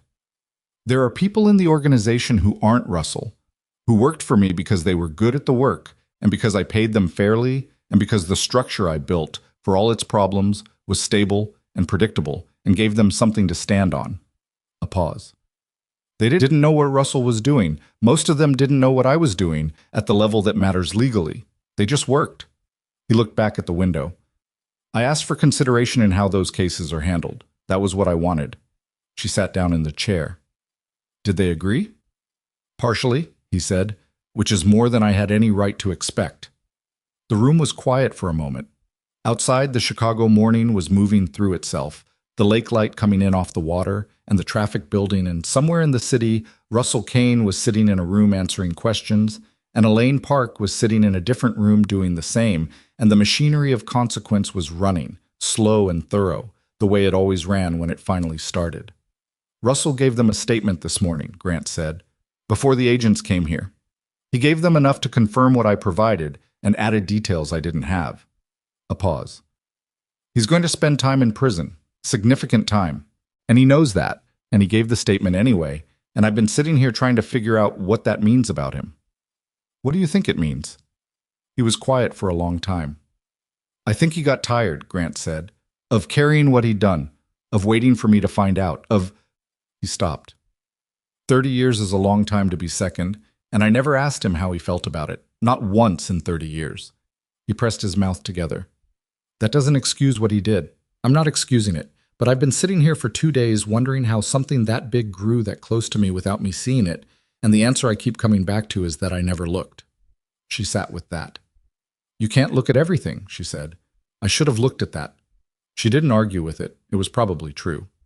What about the organization itself? She asked. What happens to it? It dissolves, he said, in stages over the next several months as part of the cooperation agreement. The legitimate businesses, there are 6 of them, all genuinely clean, all employing people who don't know they work for what they work for. Those get separated out and transferred or sold. The rest gets dismantled. He paused. It's a significant amount of dismantling. How do you feel about that? He turned to look at her again. The gray eyes steady and complicated. Like a man who built a house and is watching it come down, he said.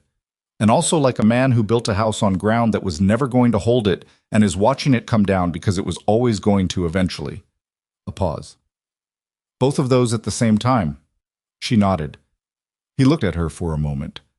I keep thinking about what you said, he said, the second night, about the people who are best at deceiving someone being the ones who knew them best, who knew exactly what they needed to see. I remember. Russell knew I needed to see loyalty, he said, because loyalty was the thing I'd structured my entire world around, the currency of everything I built. He paused, and he gave me exactly that, for 30 years, and I never questioned it because questioning it would have meant questioning the foundation. She sat quietly. I think you're right that you should have looked, she said carefully, and I also think that's different from saying you deserved what happened. He considered that. Is it? Yes, she said. Those are different things. What you did or didn't see is one conversation. What Russell chose to do is a different one. He was quiet. You're direct, he said. I told you on the second day. 7 years of watching people ignore what they need to hear. She paused. You don't ignore things. No, he said. I don't. A knock at the door. An officer put his head in and said that visiting hours were starting and someone named Carol Delaney was at the desk, asking about a patient named Grant Holloway. And was that someone he wanted to see? The change in Grant's face was immediate and of a different quality from any change she'd seen before. Not the controlled shift of a man processing information. Something more personal, more unguarded, something that arrived from a direction he wasn't defending. "Yes," he said. "Send her up." He looked at Claire. "My sister," he said. She stood up from the chair. "I'll give you some privacy." "You don't have to." "I have other patients," she said. She gathered her chart. "I'll come back for the afternoon check." She left before the sister arrived, and she wasn't sure why. Some instinct about the boundary of what was hers to witness and what wasn't, some sense that what was coming into room 12 with Carol Delaney was something that had been closed for a long time and needed to open without an audience. She heard the reunion from the corridor briefly before she moved away. Not words, just the sound of a woman's voice breaking on a name, and the quality of silence that followed it, the silence of two people making contact after a long time apart, which had its own unmistakable sound. She went and saw her other patients. The afternoon check became the evening check because her relief called in and she covered, which was how it had started. Darlene calling with an emergency, Claire saying yes because the math was simple, and she noted the symmetry of it without quite knowing what to do with it. Carol Delaney stayed for 3 hours. When she left, her eyes were red and her jaw was set with the particular resolution of a woman who had made a decision during a conversation and was going to hold it. She passed Claire at the station and paused. "You're the nurse," she said, "the one who was there." "Claire Whitmore," Claire said. Carol looked at her for a moment. She was 60-something, broad-shouldered in the way Grant was broad-shouldered, with the same quality of directness in her eyes, the same gray, a family resemblance that ran deeper than just features. "He told me you stayed," Carol said, "when they brought him in, that you stayed when you didn't have to." "It was my floor," Claire said. "That's what he said you'd say." Something moved across Carol's face, some assessment. "Thank you for staying." She said it without sentimentality and left, and Claire stood at the station for a moment after the elevator closed and felt the weight of those two words, which were simple and not simple at all. She went to room 12. Grant was lying flat, the way the ribs required, and his eyes were open and on the ceiling. He'd been crying, she thought, not from the evidence of his face, which had already composed itself, but from something else, some quality of the air in the room, some slight redness at the outer corners of his eyes that he would never have acknowledged, and she pretended not to see. "Good visit?" she asked. "Complicated," he said. She checked his chart, made her notes. "She's been calling for 2 years," he said. "Carol, leaving messages. She stopped about 8 months ago, and I told myself that meant she'd given up and moved on." A pause. "Turns out it meant she'd stopped leaving messages, not that she'd stopped." "What made her come?" "She saw something on the news," he said, "about a patient at Hawthorne Memorial and an investigation, and she put things together." He paused. "Carol's always been good at putting things together." "Are you going to see her again?" He turned his head to look at her. "She lives in Milwaukee," he said. "An hour and a half." A pause. "That's not a long way." She finished her notes and set the chart down. The weeks that followed were not clean or simple, and she had not expected them to be. The federal investigation was broad and slow and required her presence in an attorney's office twice, in a federal building once, and on the phone with investigators more times than she could count. She answered every question she was asked, and she answered them accurately, and she did not editorialize or elaborate beyond what was asked because she had been advised not to, and because it was not her nature to. Russell Kane entered a plea agreement that gave federal prosecutors everything they'd spent a decade trying to find, and gave Russell a number of years in federal prison that was substantial, but not the maximum, which was the negotiation. He never addressed Grant directly through the process. Grant never addressed him. There was nothing in the structure of the legal proceedings that required them to speak to each other, and they didn't. Elaine Park fought her charges for 4 months before her attorney advised her that the account records combined with Grant's testimony, combined with what Russell had provided, left her with no viable defense. She entered a plea in the 5th month. The accounts she had partially drained were largely recovered through the freeze that Grant's phone call had initiated on the night in room 12, and the recovery process was its own long bureaucratic story that Claire followed only at the margins. Marcus Webb, DeSoto, and Halverson were named in the federal indictment. Carter Briggs was named separately, in a state matter connected to the original ambush on the night Grant was brought to Hawthorne Memorial. The four men who had actually conducted the attack on Grant's car were found through the thread of Briggs's records and were charged accordingly, and the fact that Grant had survived the attack they were paid to carry out was documented in those proceedings with the particular dry precision of legal language that nonetheless contained, underneath its neutrality, the full weight of what had actually happened on that expressway in the rain. Grant remained at Hawthorne Memorial for 11 days. The ribs required the time, and Reyes was firm about it. And Grant, having apparently decided in some fundamental way to cooperate with his own survival, complied with a thoroughness that surprised the nursing staff and did not surprise Claire. They talked every day, not always for long, not always about anything that would have seemed important from the outside. She told him about the woman in room 7 who apologized for her pillow, and he told her about the particular quality of boredom that came from lying still when your mind wouldn't, and she brought him a crossword puzzle book on the 4th day, which he did not use ironically, and she noted the completed puzzles on subsequent visits without commenting on them. He asked her about her mother because he'd seen the ring and asked about it, and she told him. The illness, the decline, the 2 months of flying back and forth between Chicago and Cincinnati before the end, the way grief had settled differently than she'd expected, less dramatic and more like weather, something that moved through her in patterns she was still learning to predict. He listened the way he did everything, completely, without filling the pauses with noise. She asked him about Carol, about the family, about what things had looked like before the organization, before Chicago, before the decades of a life built around power and fear. He told her about a house in Joliet where he grew up, about a father who worked nights and a mother who worked days, and Carol who was 7 years older and had appointed herself the responsible one early and never fully unappointmented herself. About how he'd been smart in the particular way that didn't serve him well in Joliet, that was more liability than asset in the school he went to, and how he'd found his way to the wrong people, not because he was stupid, but because they were the first people who'd treated his capabilities as something worth having. It wasn't dramatic, he said. That's the thing people imagine, so it's a dramatic choice, a clear moment where you go one way instead of the other. It wasn't like that, it was gradual. A series of small adjustments, each one small enough to not feel like much. And then one day you look up, and the life you're standing in is... He paused. Not what you'd have chosen if you'd seen the whole shape of it at once. Would you have chosen differently? She asked. He thought about it seriously, which she respected. I don't know, he said. That's the honest answer. I don't know who I was before this. I don't have a clear enough picture of that person to know what he would have done with different information. He paused. I know who I am now, and I know what I want now to be different from what came before. That's what I have. She nodded. On the 11th day, Dr. Reyes signed the discharge paperwork, and Grant left Hawthorne Memorial in the early afternoon. Not the way he'd arrived.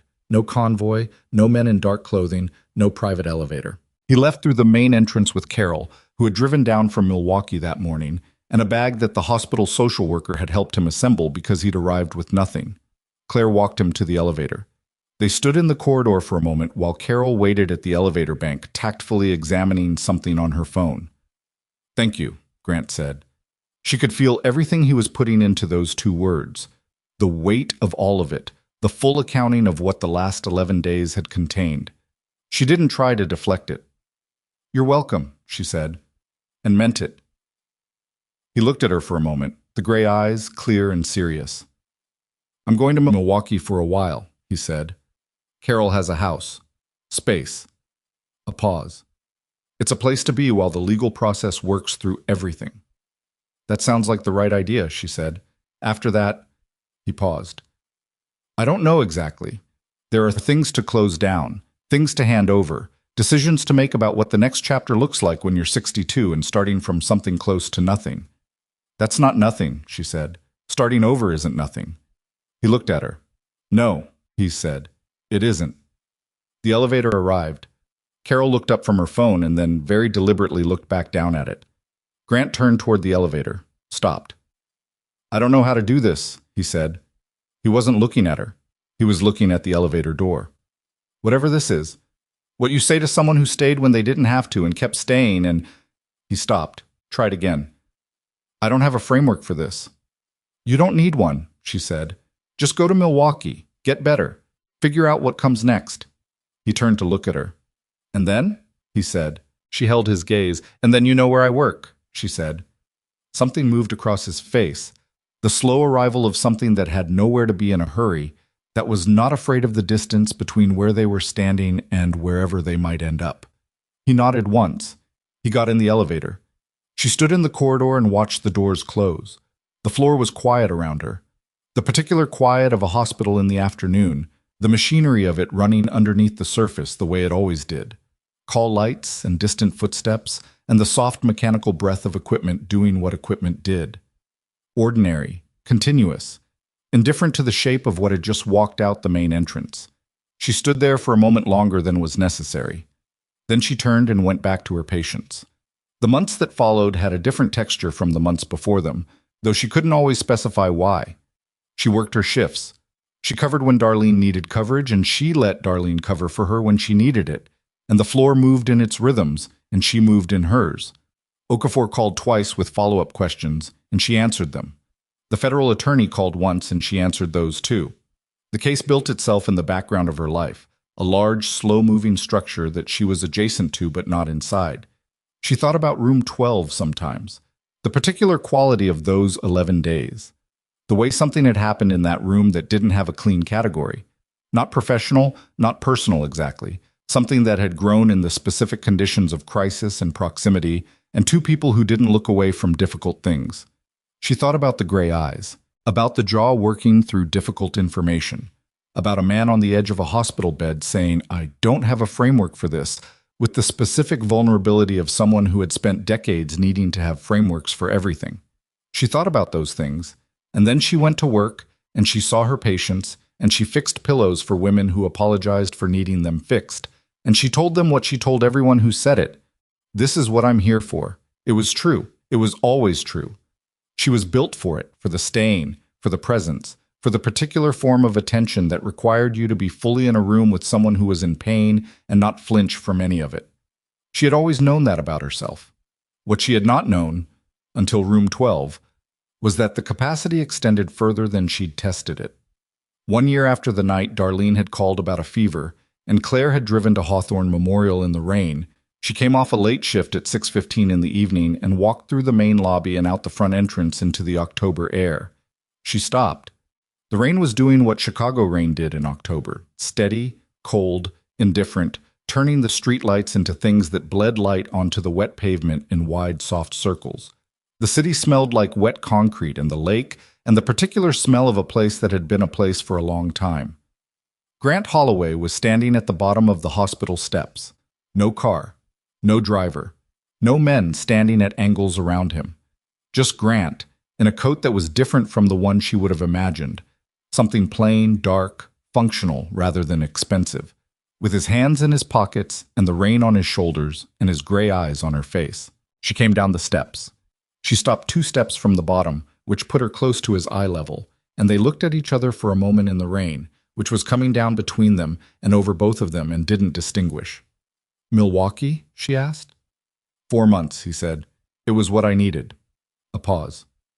"Carol makes very strong coffee and has opinions about everything and doesn't let me not eat, which turned out to be what I needed more than I knew." "And the legal process?" "Moving," he said. "Slowly. There are going to be hearings in the spring. My attorney says the cooperation framework is holding." He paused. "It's going to be a long road." "I know." "I told you that at the beginning," he said, "what you were getting into." "You told me something about what comes next," she said. "You didn't know what it was at that point." "No," he said. "I didn't." The rain fell between them. "How are the ribs?" she asked. "Healed," he said. "Mostly. The third one complains in cold weather." He paused. "It's October in Chicago, so it complains." She stepped down the last 2 steps. They were standing on the same level now, the same pavement, the same rain. "Why did you come back?" she asked. Not cautiously, directly. He looked at her with those gray eyes that she had learned over 11 days and kept in her memory over 12 months, and which were exactly as she remembered them. The intelligence behind them, the steadiness, the particular quality of attention that he gave to things he considered worth his full attention. Because I've been thinking about a question you didn't answer, he said. She waited. The last morning, he said. Before I left. I asked what came after Milwaukee. You said I knew where you worked. I remember. That's not an answer, he said. That's a direction. It is, she agreed. I followed it, he said. She looked at him. The rain came down. She had spent 12 months being a nurse, which meant she had spent 12 months in the presence of people at their most unguarded, most frightened, most stripped of the performances that daily life required. She had spent 12 months measuring the distance between what people said and what they meant, between what they asked for and what they needed, between what they thought they could survive and what they actually did. She was good at those measurements. She had always been good at them. Standing in the rain outside Hawthorne Memorial, she measured this one. A man who had spent 30 years building walls and had watched them fall, who had handed over the architecture of his own life to federal investigators and taken the consequence, who had gone to Milwaukee and let his sister make him strong coffee, and who had come back in October rain to stand at the bottom of hospital steps because he had followed a direction she gave him. He was not the man who had arrived on a gurney with blood soaking through his shirt, and 3 hired men who disappeared before anyone could ask them questions. Or he was still that man. People didn't stop being who they were because the situation changed, but he was that man a year later, heavier with what he'd done and lighter from having set it down. I'm not simple, she said. I know that. My life doesn't... She paused. It doesn't rearrange around other people easily. I've tried that. It doesn't work. I'm not asking you to rearrange anything, he said. I'm standing in the rain outside your hospital. That's what I'm doing. I don't have a plan beyond that. She looked at him for a long moment. Do you want to get coffee? She said. Something arrived in his face. Yes, he said. They walked east, away from the hospital entrance, into the ordinary city evening, the rain coming down on both of them, and neither of them hurrying away from it, because there was nowhere to be in a hurry, and the rain in October was just rain, and the city was just the city, and 2 people walking through it were just 2 people walking, carrying what they carried, going nowhere dramatic. Just forward, which, after everything, was the only direction left.